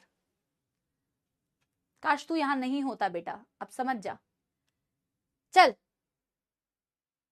क्या बोला बेटा, इधर सुनो. कहां गए. Malay archipelago also came to similar conclusion around the same time. In due course of time, apparently new organisms are recognizable. Due course of time, new organisms are recognizable. All the existing life forms share similarities and share common ancestry. बेटा ऐसी बात Malay archipelago में जब Wallace गए थे तो उन्होंने भी वैसी ही कंक्लूजन निकाली थी कि आप देखोगे जितनी भी एग्जिस्टिंग लाइफ फॉर्म्स हैं उनमें सिमिलैरिटीज है. इनफैक्ट एंसेस्ट्री भी वो कॉमन शेयर करते हैं. एंसेस्ट्री भी वो बेटा कॉमन शेयर करते हैं. However these ancestors present at different period in the history of time, epochs, period, eras. ये तुमने अभी पढ़ा नहीं है, मैं आगे तुम्हें पढ़ाऊंगी जियोलॉजिकल टाइम स्केल. जैसे आप बेटा समय को, अपनी घड़ी के समय को कैसे डिवाइड करते हो, आवर्स, मिनट्स, सेकंड्स, है ना, वैसे आप जियोलॉजिकल टाइम स्केल को कि अलग अलग टाइम पीरियड में कौन कौन से एनिमल्स रहे थे, आप पूरे टाइम स्केल को डिवाइड करते हैं एराज, इपॉक्स एंड पीरियड्स में. तो मैं पढ़ाऊंगी आपको, अभी इसे छोड़ दो, तुम्हें समझ नहीं आएगा. Geological history of earth closely relate with the biological history of the earth. Of course बेटा जियोलॉजिकल हिस्ट्री मतलब जो आपकी बेटा जियोलॉजी है, आप उसको देखोगे तो अलग अलग टाइम पीरियड में, ये जो टाइम स्केल आप बोलते हैं जियोलॉजिकल टाइम स्केल, तो ये कोरिलेट करती है क्योंकि हर एक टाइम पीरियड के कंडीशंस अलग अलग थे, तो हर एक टाइम पीरियड पे अलग अलग ऑर्गेनिज्म एग्जिस्ट कर रहे होंगे. तो बोला कि जो जियोलॉजिकल हिस्ट्री ऑफ अर्थ है it correlates with the biological history. Biological history मतलब उस पर्टिकुलर टाइम पीरियड पे कौन सा पर्टिकुलर ऑर्गेनिज्म रहा होगा उससे रिलेट करता है. अ कॉमन अभी बेटा देखो, चलो a common permissible conclusion is that earth is very old, not thousand of years as was thought earlier, but billion of years old. ये तो हम पढ़ चुके हैं कि अर्थ कोई बेटा कुछ 2-4 साल बेटा पुराना नहीं है, 2000 5000 10,000 साल पुराना नहीं है, कई बिलियन ईयर्स ओल्ड है. क्या पढ़ा था हमने, कितने बिलियन ईयर्स ओल्ड है, 4.5 billion. Oh my God's. Thomas Malthus की थ्योरी मैंने पढ़ा दी थी, ठीक है ना. तो थॉमस माल्थस की थ्योरी तो अभी मैं नहीं दिखा रही हूं बेटा. ये कहां पे ये वाला, ये आई थिंक बायोलॉजिकल एवोल्यूशन. इसमें मैं तुम्हें दो तीन चीजें और दिखाना चाहती हूँ क्योंकि ये मैंने अभी पढ़ाया नहीं है, ये एग्जाम्पल है. आई थिंक ये पेज नंबर 115 है, एक बारी चेक करना न्यू एनसीईआरटी में बेटा, एक बारी न्यू एनसीईआरटी में चेक करना. आई थिंक ये बायोलॉजिकल या तो 115 होगा या क्या होगा बेटा, एक बारी देख लो. ये 115 होगा पेज नंबर न्यू एनसीईआरटी में ना. तो ये मैंने अभी पढ़ा नहीं, मैंने कहा ना एनसीईआरटी का बेटा अगर तुम देखने जाओगे ना तो दिमाग घूम जाएगा. एनसीईआरटी ने कंक्लूजन सही नहीं दिया हुआ, मतलब एनसीईआरटी ने सीक्वेंस सही नहीं दी हुई है. तो ये तो मैं तुम्हें बताऊंगी ही, ये जो लिखा हुआ है ये क्या लिखा हुआ है, जहां बायोलॉजिकल एवोल्यूशन दिया हुआ है ना, तो यहां मैं थोड़ा सा आपको पढ़ाती हूँ. ये वाला अभी मैं तुम्हें पढ़ाऊंगी. यहाँ पे देखो इन्होंने क्या दिया हुआ है, branching, descent and natural selection are two key concept of Darwinian theory of evolution. 118 है पेज, 118 है, 118 देख लो, 118 या 115 कुछ भी होगा, 118 किसी की में 134 भी है. तो बोला branching, descent and natural selection जो है टू की कॉन्सेप्ट है डार्विन के थ्योरी के. इवन बिफोर डार्विन से भी पहले एक फ्रेंच नेचुरलिस्ट थे लेमार्क, जिन्होंने कहा evolution of different life forms has occurred but due to use and disuse of organs. उन्होंने कहा यूज और डिसयूज की वजह से इवोल्यूशन हुआ है. लेमार्क ने कहा डार्विन से भी पहले. He gave the example of giraffe who in an attempt to forage the leaves on tall trees had to. बेटा ये मैं पढ़ा चुकी हूं तुम्हें, फॉरेज वर्ड बोल के मुझे याद आ रहा है, हो गया है, ये हो गया है, ये हो गया है भाई. लेमार्क की थ्योरी हो गई है, माल्थस की थ्योरी भी मैंने बता दी है. अरे भैया चलो आगे बढ़ते हैं. Mechanism of evolution. अब बेटा ये पेज नंबर 119, पेज नंबर 119 में आओ बेटा। एक्चुअली बेटा ना दिया ही ऐसे ऐसे है कि क्या ही बताऊं। 119 पे आओ, यहां सॉल्टेशन थ्योरी दी हुई है। What is the origin of this variation and how this speciation occurs. देखो इसका ना आप एनसीईआरटी में ही नोट करो। Darwin has no idea, Darwin had no idea, Darwin had no idea about this कि ये वेरिएशन का ओरिजिन क्या है और ये कैसे आगे की जनरेशन में पास कर रहे हैं। ये पता है डार्विन की थ्योरी के ड्रॉबैक्स, हर थ्योरी के ड्रॉबैक्स भी होते हैं ना, जैसे तुम केमिस्ट्री में पढ़ते हो, बट एनसीईआरटी ने मेंशन नहीं किए हुए, इसीलिए हम बताते नहीं है, ठीक है ना। ये इसका ड्रॉबैक था, उसको पता नहीं था कि वेरिएशन का ओरिजिन क्या है और वो आगे की जनरेशन में पास कैसे होता है। And how exactly speciation occur. Speciation का मतलब क्या है? स्पेसिएशन का मतलब होता है बेटा formation of new species. Speciation का मतलब होता है formation of new species. Speciation का मतलब है फॉर्मेशन ऑफ न्यू स्पीशीज, ठीक है ना। यस, माल्थस का नहीं हुआ है, चलो होमवर्क कर लो बेटा। माल्थस का नहीं हुआ है, कोई बात नहीं बेटा, कोई दिक्कत नहीं है। माल्थस की थ्योरी होमवर्क कर लेना, मैंने डिलीट कर दिया है, ठीक है। Even though Mendel had talked about inheritable factors influencing the phenotype, Darwin ignored these observations और kept silence. चुप्पी रखी, क्योंकि बेटा उनको पता ही नहीं था ना, उनको जेनेटिक्स के बारे में नहीं पता था। तो बोला कि मेंडल ने इनहेरिटेबल फैक्टर्स के बारे में बताया था कुछ, कि कुछ इनहेरिटेबल फैक्टर्स होते हैं। उन्होंने फैक्टर्स से शुरुआत की थी जो किसी भी ऑर्गेनिज्म के फिजिकल फिनोटाइप को अफेक्ट करते हैं, बट डार्विन ने चुप्पी रखी या तो उन्होंने कंप्लीटली इग्नोर कर दिया। Hugo de Vries based on his work on evening primrose brought forward the idea of mutations. Large difference arise, तभी तो लार्ज, क्योंकि बहुत मेजर डिफरेंस तुम्हें दिखता है, एकदम से दिखता है, arising suddenly in a population. He believed that it is mutation which causes evolution and not the minor variations which are inheritable. उन्होंने ना वेरिएशन की वजह से नहीं होता है, म्यूटेशंस की वजह से होता है। इन्होंने that Darwin talked about. Mutations are random, mutations are directionless, whereas बेटा Darwin's variations are small and Darwin's variations are directional. Very important, ये पूरा पैराग्राफ बहुत इंपॉर्टेंट है, कंपेयर करके बेटा क्वेश्चन आता है, ठीक है ना। Evolution for Darwin was gradual, where De Vries believed that mutations causes speciation, hence it is saltation. Saltation मतलब एक जंप लग गया। आप बेटा एक बात बताओ, वो सॉल्टेटरी कंडक्शन पढ़ते हो? सॉल्टेटरी कंडक्शन कहां पढ़ते थे? नर्व में। सॉल्टेटरी जंपिंग कंडक्शन पढ़ते थे, जंप। तो इन्होंने सॉल्टेशन बोला, सिंगल स्टेप लार्ज म्यूटेशन, एकदम से जंप कर गया, मतलब एकदम से बड़ा चेंज आ गया, एकदम से नई स्पीशीज बन गई।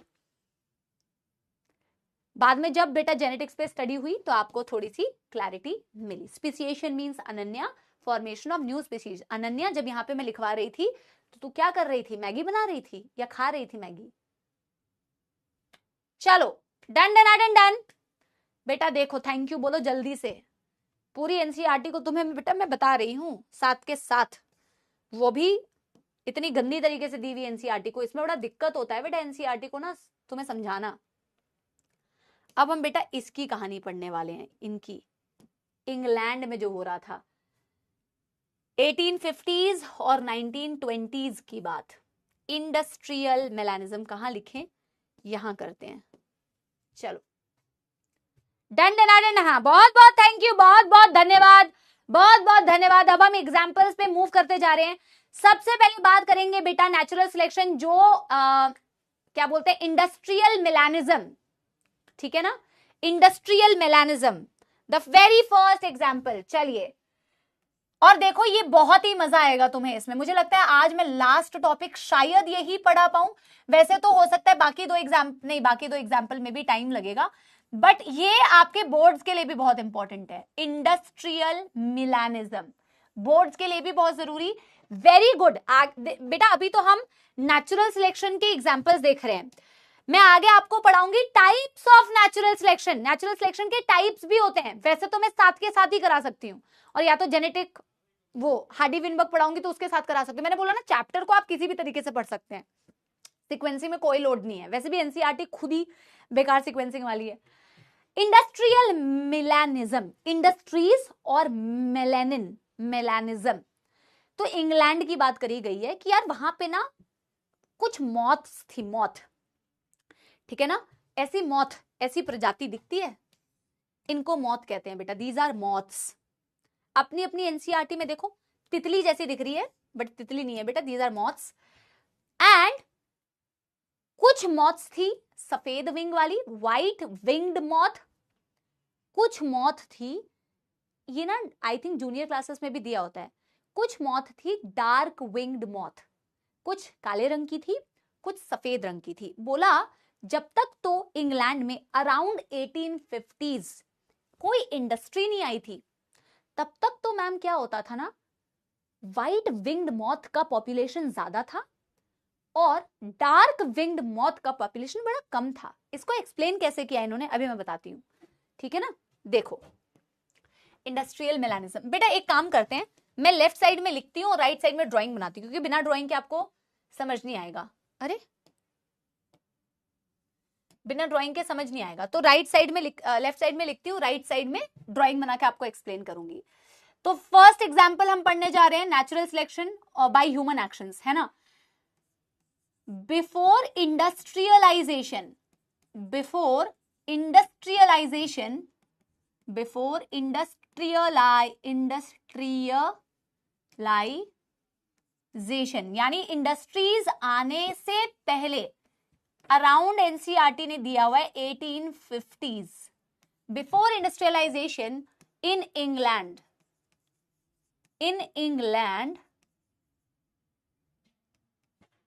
white winged moth, white winged moth, जिसे इन्होंने क्या बोला बेटा, इनका साइंटिफिक नेम तो नहीं दिया हुआ एनसीईआरटी ने, बिस्टन बेट्यूलेरिया,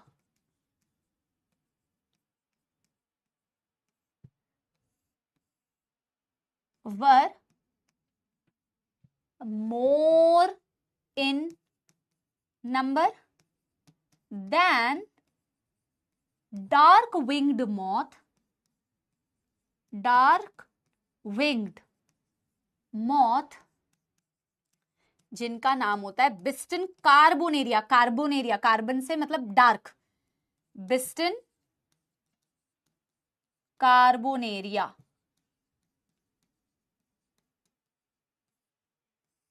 इसका एक्सप्लेनेशन क्या था, कैसे नेचुरल सिलेक्शन है, अभी समझाती हूं। देखो जो बेटर अडेप्ट करेंगी वो सरवाइव कर जाएंगी। देखो ये मैंने पेड़ बनाया, अब बेटा पेड़ तो बना दिया पर ना मुझे तुम्हें थोड़ा कलर दिखाना पड़ेगा।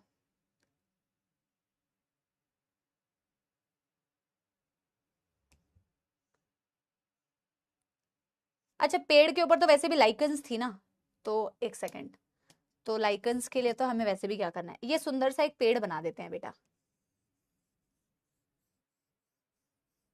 बचपन में बनाते थे ना पेड़। यार देखो ये मैंने एक पेड़ बनाया और ये ट्री का जो है बार्क है, बार्क मतलब ये टहनी है, और जब तक पॉल्यूशन नहीं था ना बेटा, तब तक तो इस टहनी को किसने कवर करके रखा है, लाइकन्स। तुमने पढ़ा है ना, lichens are very good indicator of pollution, पढ़ा है ये चीज, lichens are very good indicator of pollution. और तुम्हें बनाना है बेटा इससे पहले कि तुम ये पूछो, लाइकन्स बहुत अच्छे इंडिकेटर होते हैं पॉल्यूशन के। बोला यार जब तक तो इंडस्ट्रीज नहीं थी ना, तब तक तो कोई दुख दर्द और समस्या नहीं हो रही थी, किनको, व्हाइट विंग्ड मॉथ को समस्या हो रही थी, काले विंग्ड वाले को। कैसे हो रही थी अभी समझाती हूँ। ये टहनी को ना सेट करते करते टहनी कुछ ज्यादा बड़ी बन गई, ठीक है ना। हमने बोला जब तक तो पॉल्यूशन नहीं था, तो मैं यहां पे लिख भी रही हूं नो पॉल्यूशन, क्योंकि इंडस्ट्रीज नहीं आई थी, इंडस्ट्रीज से जैसे धुआं निकलेगा सारा वो बेटा जितना भी पॉल्यूटेंट होगा, एनवायरमेंट पॉल्यूशन हो रहा है, यहां पे भी क्या असर पड़ेगा भी बताती हूं। जब तक नो पॉल्यूशन था, no pollution because no industries, no pollution because no industries. इस दौरान तो बेटा लाइकेंस जो थी, lichens, lichens covered the bark of tree, lichens covered bark of tree, lichens ने इस पेड़ के बार्क को कवर किया हुआ था, सफेद सफेद रंग, ठीक है ना। अरे व्हाइट स्टेम, क्योंकि मैं ये दिखाना चाह रही हूं लाइकेंस ने कवर किया हुआ है यार, मैं लाइकेंस दिखाना चाह रही हूं यार। अब बेटा देखो एनसीईआरटी कहती है, अब मैं थोड़ा व्हाइट के क्लोज कलर लेके आती हूँ, हालांकि व्हाइट के क्लोज में क्या ही लेके आऊंगी, जो तुम्हें नजर आ जाए, जो तुम्हें थोड़ा नजर आ जाए पर वाइट के क्लोज हो, तो येलो ले आती हूं, ऐसा वाला थोड़ा वाइट के क्लोज और तुम्हें नजर आ जाए। तो इन्होंने बोला, अब देखो मैं बनाती हूं बेटा, ये तुम्हें नजर आएगा अभी, मुझे लग नहीं रहा है तुम्हें नजर आएगा।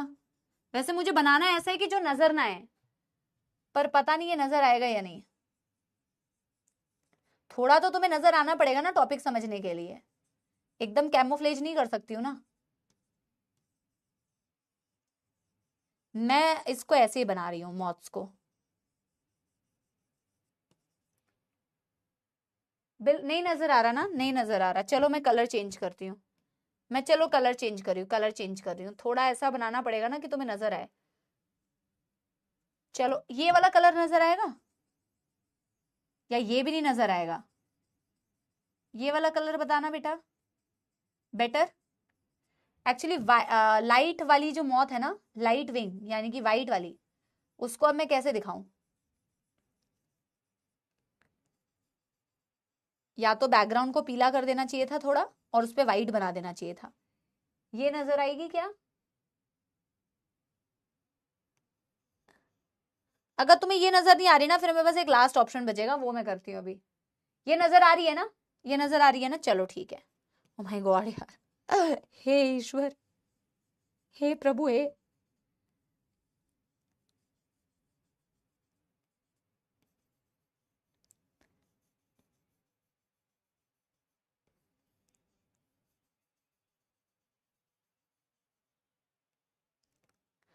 ओ माय गॉड, बस इतना ही बना सकती हूँ मैं, इससे ज्यादा मैं नहीं बना सकती। और एक डार्क वाली बना देती हूँ, एक दो। ये डार्क विंग मॉथ को समझ जाओ।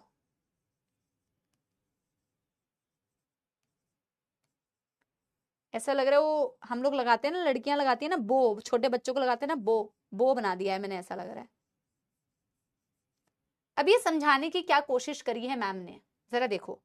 मैंने कहा जब तक कोई इंडस्ट्रीज नहीं थी तब तक कोई पॉल्यूशन नहीं था। जब तक पॉल्यूशन नहीं था ना, तो आपकी ट्री के बार्क को कवर किया हुआ था लाइकेंस ने। लाइकेंस लाइट कलर्ड की थी और लाइकेंस पर ये जो मॉथ्स थी ना बेटा, जो हल्की रंग की थी, वो लाइकेंस में छुप जाती थी, केमोफ्लेज हो जाती थी। जब वो वहां पे बैठती थी तो केमोफ्लेज हो जाती थी, छुप जाती थी, नजर नहीं आती थी, बिकॉज लाइकेंस ने कवर किया हुआ था।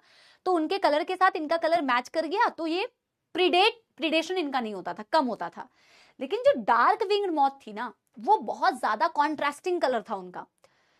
तो कॉन्ट्रास्टिंग कलर बेटा उनका जो है उनको प्रिडेट करवा देता था, तो बर्ड्स जो है उनको खा जाती थी, प्रिडेशन हो जाता था उनका। तो देखो कोई भी मॉथ कंप्लीटली गायब नहीं हुई है, लेकिन देखा गया ह्यूमन एक्शन था, क्योंकि पॉल्यूशन था, बाद में पॉल्यूशन हुआ, ह्यूमन एक्शंस की वजह से अब नेचर सिलेक्ट कर रही है, देखो कैसे। तो बोला जब तक तो पॉल्यूशन नहीं था मैम, व्हाइट वाली विंग मॉथ ज्यादा सर्वाइव कर रही है, ज्यादा प्रोजेनी पैदा कर रही है as compare to dark wing, क्योंकि उसके अंदर जो वेरिएशन है वो एडवांटेजियस वेरिएशन है, वो उसको इनेबल कर रही है इस क्लाइमेट, इस एनवायरमेंटल सिचुएशन में सर्वाइव करने के लिए। तो उसका ज्यादा सर्वाइवल हो रहा है, नेचुरल सिलेक्शन उसका ज्यादा हो रहा है, समझ रहे हो। जब तक तो इंडस्ट्रीज नहीं थी, क्योंकि वो केमोफ्लेज कर जाती थी, उसके अंदर जो वेरिएशन थी वो उसको इनेबल कर रही थी कि सर्वाइव कर जाए। लेकिन बेटा वक्त और जज्बात तो तब बदलते हैं जब 1920s के टाइम पे इंडस्ट्रीज आती है। अब तुम खुद ही रिलेट कर लोगे कि जैसे इंडस्ट्रीज आती है तो क्या होता है। Lichens are a very good indicator of pollution, lichens disappeared, pollutants की वजह से ट्री जो बार्क थी वो और डार्क हो गई, और जब वो और डार्क हो गई तो अब बेटा किसकी बैंड बजने लग जा रही है, अब आपकी व्हाइट विंग मॉथ की बैंड बज रही है। आफ्टर इंडस्ट्रियलाइजेशन, लाइकेंस के गायब होने की वजह से और ट्री का बार्क बिल्कुल डार्क होने की वजह से अब किसकी वेरिएशन ज्यादा काम आ रही है बेटा, जो डार्क विंग मॉथ है। डार्क विंग मॉथ ज्यादा रिप्रोड्यूस, ज्यादा बेटा प्रोजेनी, व्हाइट विंग मॉथ का ज्यादा प्रिडेशन। तो इस तरीके से नेचर बेटा ऑपरेट करती है, इनबिल्ट वेरिएशंस है। जैसी सिचुएशन, उस सिचुएशन में जो सरवाइव कर पा रहा है उसी का सिलेक्शन हो रहा है, जिसके अंदर बेहतरीन एडेप्टेशंस है, अच्छी वेरिएशंस है, वो सिलेक्ट हो रहा है। मैं आपको जब टाइप्स ऑफ नेचुरल सिलेक्शन पढ़ाऊंगी ना बेटा, तो ये इंडस्ट्रियल मेलानिज्म एक particular type of natural selection को डिपिक्ट करता है, there are different types of natural selection, this is one of the types. समझ रहे हो? यस। तो मैं यहां पे लिखती हूँ lichens cover the bark of tree, यहां पे मैं लिख रही हूं here white winged moth could easily camouflage camouflage का मतलब क्या है बेटा? छुप जाना। in light background due to lichens,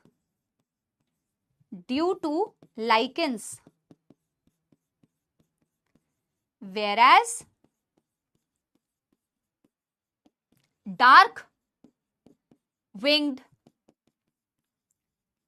due to its contrasting color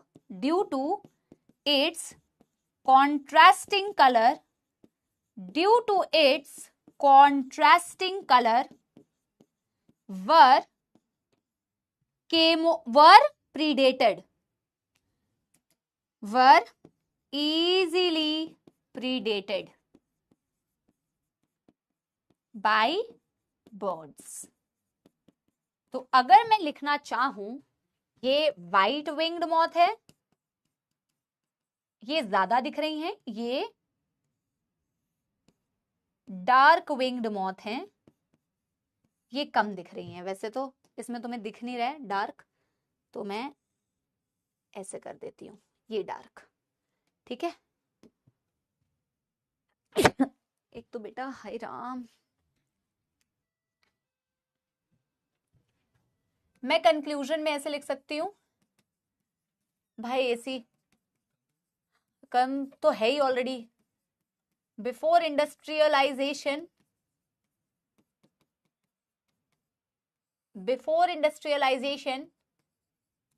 white ज्यादा, डार्क कम।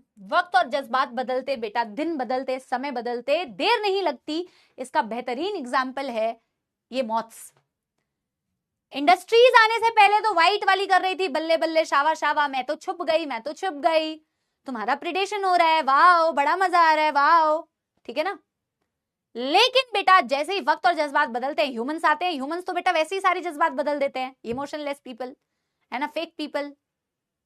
ओके, सो जैसे ही बेटा ह्यूमंस आए, जैसे ही एंथ्रोपोजेनिक एक्शन हुआ, जैसे ही बेटा इंडस्ट्रीज आई, पोल्यूटेंट आया, lichens gone, bark dark, wow bark dark, and survival of only dark. No, not only dark, only कभी भी नहीं बोलोगे।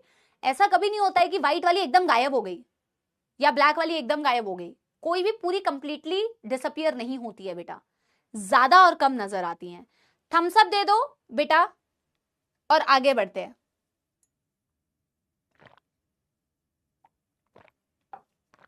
चलो डन डन डन, एक थम्स अप दे दो, एक थम्स अप दे दो, यस एवरीवन। फिर आगे बढ़े, थम्स अप दे दो। इसी डायग्राम को मैं तो कॉपी पेस्ट करके अभी आपको समझाती हूं, देखो। यस,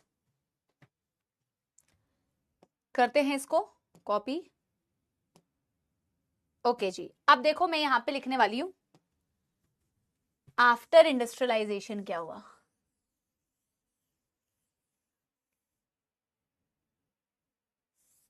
देखो मैं अपना समय कैसे या तो बचाऊंगी या तो खराब करूंगी। हियर व्हाइट विंग, यहां डार्क बैकग्राउंड। ओहो, इसको तो पूरा लिखना पड़ेगा बेटा, सिर्फ ड्राइंग मेरी बच सकती है थोड़ी सी। अब हम क्या करेंगे बेटा, देखो डार्क को बनाएंगे लाइट, लाइट को बनाएंगे डार्क।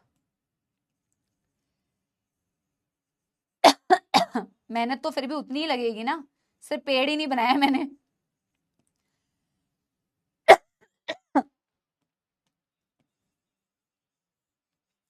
पेड़ को छोड़ के तो सारा ही बनाना पड़ा ना, बल्कि मिटाना और पड़ा।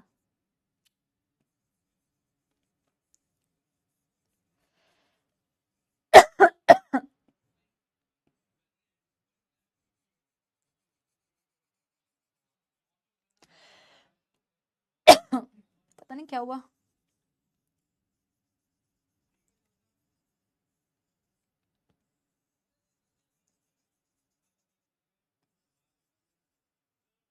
जल्दी जल्दी बनाओ बेटा, जल्दी जल्दी जल्दी जल्दी।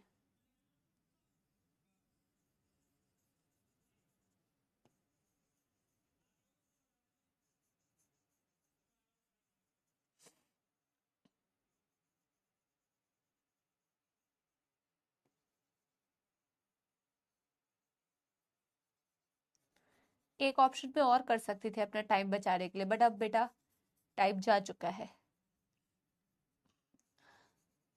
एक तो बेटा मुझे सर्दी करवा दी इन्होंने यार, क्या बताऊं यार, ऐसा लग रहा है बर्फ गिर रही है ऊपर से, ऐसी स्थिति में मैं पढ़ा रही हूँ।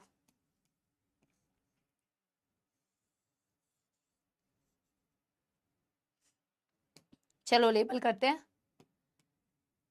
ये हो गई आपकी डार्क विंग मॉथ, और वाइट वाली को लेबल कर देते हैं पिंक कलर से।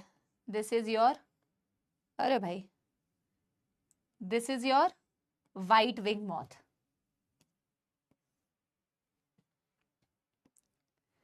पेड़ को भी थोड़ा सा काला कर देते हैं, और लाइकेंस डिसअपियर। मुझे लग रहा है बेटा डायग्राम नया बना लेती ना तो ज्यादा बेटर होता। अब मैं कह रही हूँ ये पूरा पॉल्यूशन हो गया बेटा, पॉल्यूशन पॉल्यूशन पॉल्यूशन, काला काला काला काला काला काला काला। मुझे लग रहा है बेटा मुझे वापस से बनाना पड़ेगा, बट बेटा मैं वापस से नहीं बना रही हूँ, तुम्हें समझ में आ रहा है ना।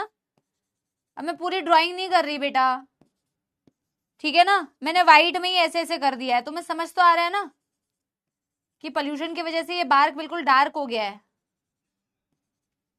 ओहो, यस,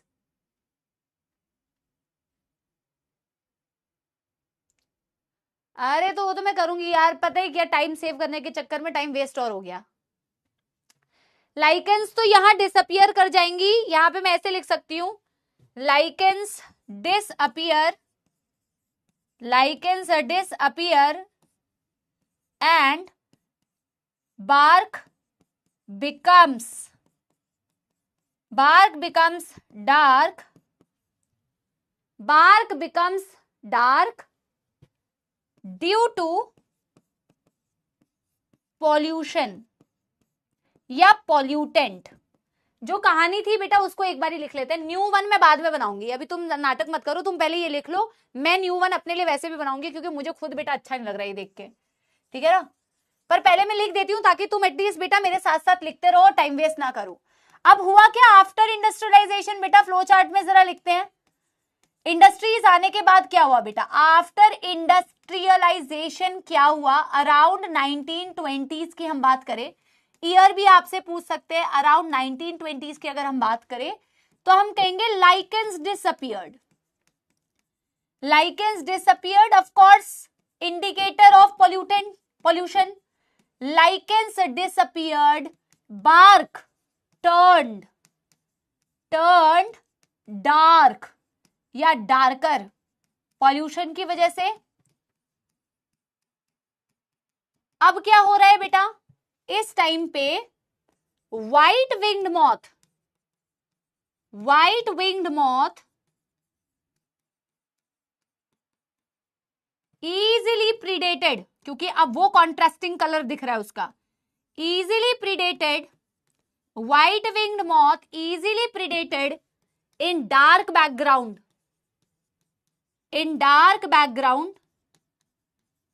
whereas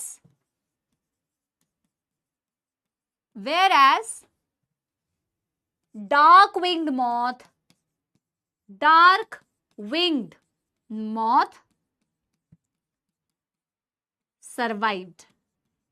तो ये आपको एक बहुत बेहतरीन चीज बता रहा है कि जिस वक्त में जो वेरिएशन काम आ रही है वो उसको सरवाइव करने में हेल्प कर रही है, उसका ही नेचुरल सिलेक्शन होता है, क्योंकि nature selects individuals with advantageous variations.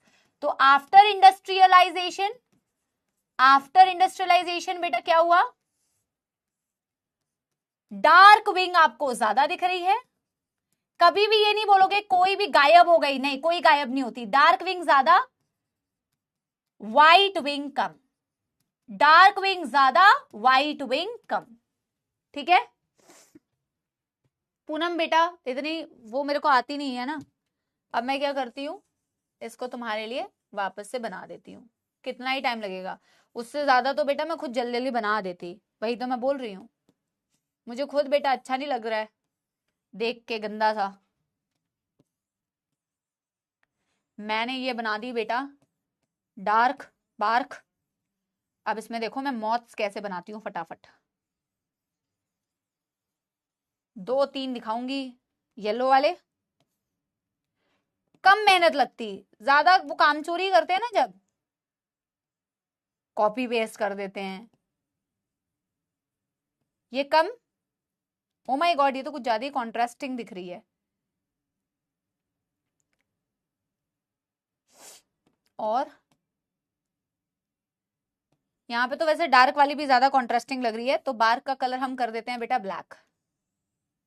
Black भी नहीं कर सकते, कलर चेंज करते भाई, मैं तो कलर ही चेंज करती रह जाऊंगी बेटा। कलर चेंज कर देते हैं, पॉल्यूशन की वजह से कुछ ब्राउन में कर देते हैं, ऐसा ब्राउन कर देते हैं।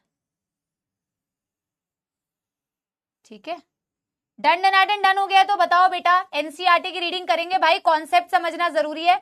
ड्राइंग तो होती रहेगी, ड्राइंग तो होती रहेगी बेटा।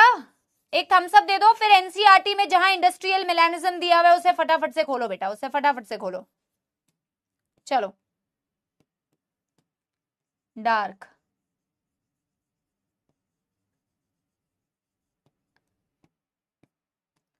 डार्क, डार्क, डार्क, डार्क और लाइट वाली 2 दिखा देते हैं। अब सही है,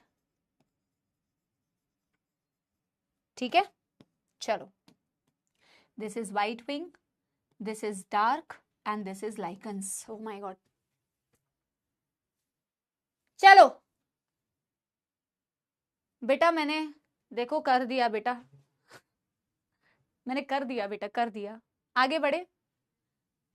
मेरे को ना थोड़ी ओसीडी वाली भी प्रॉब्लम है, मुझे खुद ही नहीं अच्छा लग रहा था। मुझे पता है तुम समझ गए हो, मुझे पता है तुम सारे बच्चे, इससे बेटा समझ नहीं आया होगा, इससे तो तुम समझ ही गए हो कि हुआ क्या था। इंडस्ट्रीज के बाद कौन सिलेक्ट हुई, नेचर ने किसको फेवर किया, और इंडस्ट्रीज के पहले किसको फेवर किया, बट फिर भी बेटा, है ना। चलो एक बार एनसीईआरटी की रीडिंग करते हैं।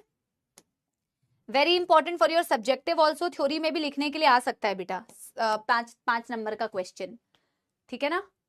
यस चलो, another interesting observation supporting evolution by natural selection comes from England. evolution natural selection से होता है, इसको सपोर्ट करने के लिए एक इंग्लैंड का एग्जाम्पल बोला। In a collection of moths made in 1850s, that is before industrialization, it was observed that there were more white-winged moth on trees than dark-winged moth or melanized moth. मेलेनाइज्ड का मतलब जिनमें melanin ज्यादा, यानी कि dark बोला। जब तक industries नहीं थी तो ऑब्जर्व किया गया कि व्हाइट विंग्ड मॉथ ज्यादा और डार्क विंग्ड मॉथ कम, ठीक है ना, इंडस्ट्रीज से पहले। However in the collection carried out from the same area, but after industrialization in 1920s, more dark-winged moth in the same area, the proportion was reversed. बोला कि यार जैसे ही इंडस्ट्रियलाइजेशन हो गई तो एक ही उसी एरिया में जब डेटा कलेक्ट किया गया तो रिवर्स, डार्क विंग ज्यादा हो गई, व्हाइट विंग कम हो गई। बोला ऐसे कैसे हुआ। अब देखो, the explanation put forth for this observation was that predators spot a moth against contrasting background. predators बहुत आसानी से एक contrasting background में moth को पिक कर लेती थी। during post industrialization period, tree trunk became dark due to industrial smoke and soot, जितना भी धुआं निकल रहा है pollutant की वजह से डार्क हो गई। Under this condition white winged moth did not survive due to predators, dark winged moth और मेलेनाइज्ड मॉथ सर्वाइव्ड। क्यों? क्योंकि डार्क वाली कैमोफ्लेज कर जाती थी, व्हाइट वाली नहीं कर पाती थी। Whereas beta, before industrialization set in, thick growth of almost white colored lichen, almost white color की lichen thick growth होती थी उसकी पेड़ के ऊपर, that covered the trees. In that background, white winged moth survived, but the dark moth were picked out by predators. उल्टा हो रहा था, जब लाइकेंस में व्हाइट कलर की दिख रही थी, उसमें मैम व्हाइट वाली केमोफ्लेज हो जाती थी, डार्क वाली प्रीडेट हो जाती थी। Do you know lichens are a very good indicator of pollution? Yes, I know, and my subpolar army knows. I have told them. Okay, they will not grow in the areas that are polluted. Lichens grow नहीं करती जो area polluted होता है. Hence, moths that were able to camouflage themselves, hide in the background, survived. इसीलिए जो camouflage कर जाते थे वो survive कर जाते थे. This understanding is supported by the fact that in area where industrialization did not occur, that is in rural areas, the count of melanic moth was low. बोला ये अंडरस्टैंडिंग और ज्यादा सपोर्ट होती है जब आप ऐसे एरियाज में देखते हैं जहां इंडस्ट्रीज नहीं है, वहां अभी भी मेलानिक मॉथ यानी कि डार्क विंग्ड मॉथ, बेटा मेलानिक का मतलब है dark winged moth, melanin pigmentation वो ज्यादा बेटा दिख रही थी। And this showed that in a mixed population those which can better adapt, survive, increase population size and natural selection. यही तो पूरी कहानी आज तुम्हें पढ़ाई। मुझे पता है मैंने तुम्हारी रगों में बेटा कॉन्सेप्ट घुसाने की कोशिश की है, रैदर देन रट्टाफिकेशन कि एवोल्यूशन लिखवा दूं छपा दूं, पर मैंने तुम्हें एक एक चीज समझाने की कोशिश की है ताकि तुम रिलेट कर पाओ। अब देखो ये similarly excess use of herbicide and pesticide, मैं एक बता देती हूँ क्योंकि वो 2 मिनट का काम है, ठीक है ना। दूसरा एग्जाम्पल जो है 2 मिनट का काम है, तीसरे एग्जाम्पल में थोड़ा टाइम लगेगा, माइक्रोबियल एक्सपेरिमेंट, तो वो मैं बाद में बताऊंगी। एक जो दूसरा एग्जाम्पल है ना बेटा उसे आज कर लो क्योंकि वो एक लाइन में खत्म हो जाएगा, ठीक है ना, वो एक लाइन में खत्म हो जाएगा। माइक्रोबियल एक्सपेरिमेंट हम बाद में कर लेंगे। एक तीसरा एग्जाम्पल जो है ये वाला जो एग्जाम्पल आपने लिखा हुआ है ना बेटा, पेस्टिसाइड रेजिस्टेंट मस्कीटो, आप खुद इसका एग्जाम्पल अभी बता पाएंगे, मतलब इसकी एक्सप्लेनेशन अभी आप खुद दे पाएंगे। बेटा आप खुद सोच के देखो, डीडीटी स्प्रे करते हैं ना हम, डीडीटी स्प्रे करते हैं कि नहीं हम, हाँ, भगाने के लिए कितनी सारी पेस्टिसाइड्स का इस्तेमाल करते हो बेटा आप, कितनी सारी पेस्टिसाइड्स का आप इस्तेमाल करते हो, पेस्ट के अगेंस्ट में इंसेक्टिसाइड्स का इस्तेमाल करते हो, इंसेक्ट्स के अगेंस्ट में पेस्टिसाइड्स कॉमनली पेस्ट के लिए आप बोल देते हो, हर्बिसाइड्स हो गया, वीडीसाइड्स हो गया, लेकिन आप देखते हो एक टाइम के बाद उनके ऊपर कोई असर ही नहीं हो रहा है।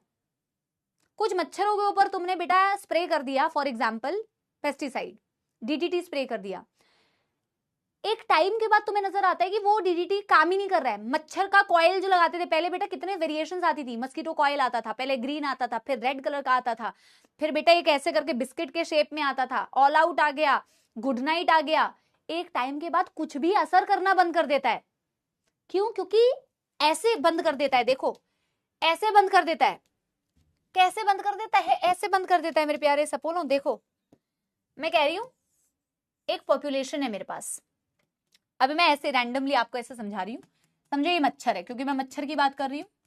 हमें नहीं पता बेटा इनमें से किस मच्छर के पास कौन सी वेरिएशन है, अभी तो हमें नहीं पता है ना, तुम देख के थोड़ी बता सकते हो। लेकिन जैसे ही बेटा तुम ओवर ईयर्स डीडीटी स्प्रे कर रहे थे, एक्सेसिव यूज किया तुमने, अब मैं कह रही हूं एक्सेसिव यूज किया तुमने, एक्सेसिव यूज ऑफ डीडीटी, कोई भी प्रकार का इंसेक्टिसाइड, पेस्टिसाइड, यहां पे कोई भी एनिमल ले सकते हो ना, मस्कीटो ले सकते हो, कोई माइक्रोब ले सकते हो, कोई बैक्टीरिया ले सकते हो, कुछ भी ले सकते हो, कोई प्लांट ले सकते हो, पेस्टिसाइड एक्सेट्रा। फॉर एग्जाम्पल ये मैं बोल रही हूं मच्छर है, मच्छर के अलावा भी बेटा एग्जाम्पल्स ले सकते हो, तो मच्छर एग्जाम्पल लेते हो और any other example you can take, any other example you can take. अभी मैं किसको मान के चल रही हूँ? मच्छरों को। तो मैंने बोला एक मच्छरों की पॉपुलेशन है, तुमने एक्सेस से, और मैं मच्छर की बात कर रही हूँ तो मैं डीडीटी की बात कर रही हूँ। तो मैंने कहा कि यार मैंने इतना एक्सेसिव यूज किया डीडीटी का, एक टाइम के बाद मुझे दिख रहा है कि यार फिर भी कुछ प्रोजेनी जो है ना सर्वाइव कर जा रही है, बच जा रही है, सर्वाइव कर जा रही है। जब तक तो बेटा देखो जरूरत, अब देखो ये दो, मैं कह रही हूँ इन दोनों के बाद, इन दोनों के पास जो मैं रेड कलर की दिखा रही हूँ ना बेटा, इन दोनों के पास हो सकता है कुछ रेजिस्टेंट जीन आ गई हो, ओवर ईयर्स आ गई हो, ब्रीड करते थे generation after generation, generation after generation, इनके पास कोई वेरिएशन आ गई हो, यहाँ पे तुम्हें पता नहीं चल रहा है देख के कि उनके अंदर आई है, लेकिन जब अगली बार तुमने स्प्रे किया ना तो बाकी तो मर गए, लेकिन ये दो सर्वाइव कर गए। क्यों सर्वाइव कर गए ये दो? क्योंकि इनके पास वो इनबिल्ट वेरिएशन था यार, इनके पास वो वेरिएशन थी। हो सकता है इनके में कोई म्यूटेशंस हो गई हो, जिन म्यूटेशंस ने इनको डीडीटी की प्रेजेंस में भी सर्वाइव करना सिखा दिया। तो देखो ह्यूमन एक्शंस की वजह से हुआ ना, हमारी वजह से देखो एक इस प्रकार की भी स्पीशीज बन गई जो आप डीडीटी के अगेंस्ट बेटा रेजिस्टेंट बन चुकी है। डीडीटी उसको काम ही नहीं कर पा रहा है उसके प्रति, समझ पा रहे हो? यस यस, मैं कह रही हूं ये दो सर्वाइव कर गई, और मैं कह रही हूं ये दो सर्वाइव क्यों करी, मैंने कहा दे माइट हैव वेरिएशंस, किसी भी वजह से वो वेरिएशन आ सकती थी, हो सकता है म्यूटेशंस की वजह से, किसी भी over generation, they might have variations that are advantageous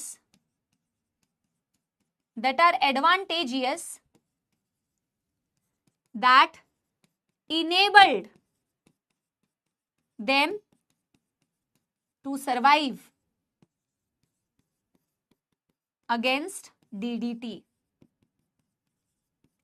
ऐसा ही किसी माइक्रोब के लिए भी कर सकते हो, किसी बैक्टीरिया के लिए भी कर सकते हो, एंटीबायोटिक यूज कर रहे हो उसके ऊपर, उसको मारने के लिए, एक टाइम के बाद बेटा वो भी रेजिस्टेंट हो जाएगा, क्योंकि उसकी भी एक जनरेशन आफ्टर जनरेशन एक ऐसी वैरायटी बन जाएगी जिसमें कुछ ऐसी वेरिएशन होगी जो अब उस एंटीबायोटिक के प्रति उसको सरवाइव करने में हेल्प कर रही है। कोई भी चीज का ऐसे एक्सेसिव यूज करने पर, तो ह्यूमन एक्शंस की वजह से हुआ ना, हम ही ने तो बेटा इसके अंदर ये वेरिएशंस, मतलब हमारी एक्शंस की वजह से तुम्हें दिख रहा है कि ये वेरिएशंस जो हैं ये इनको इनेबल करती है कि ये सरवाइव कर जाए, नेचर इनको सपोर्ट कर रहा है, natural selection due to human actions, survive against DDT, तो नेचुरल सिलेक्शन हो गया इनका, ज्यादा प्रोजेनी बनाएगी। थम्स अप दे दो, आज मैं इतना ही पढ़ा रही हूँ इसके एनसीईआरटी की रीडिंग, और आगे कंटिन्यू बेटा हम कल करेंगे। मुझे बता दो अगर कोई दुखदर समस्या नहीं है बेटा सच्ची बताओ, तुम्हें मजा आया, समझ आया है ना, क्योंकि बहुत एफर्ट्स लगते हैं बेटा आपको इस ऐसे चैप्टर को पढ़ाने में जिसमें सच में बहुत ही थ्योरेटिकल चीजें हैं, बट कोशिश की जा रही है कि आपको बेटा मजा भी आए, समझ में भी आए एट द सेम टाइम, है ना, मौत ना आए। यस, ठीक है ना, ठीक है ना।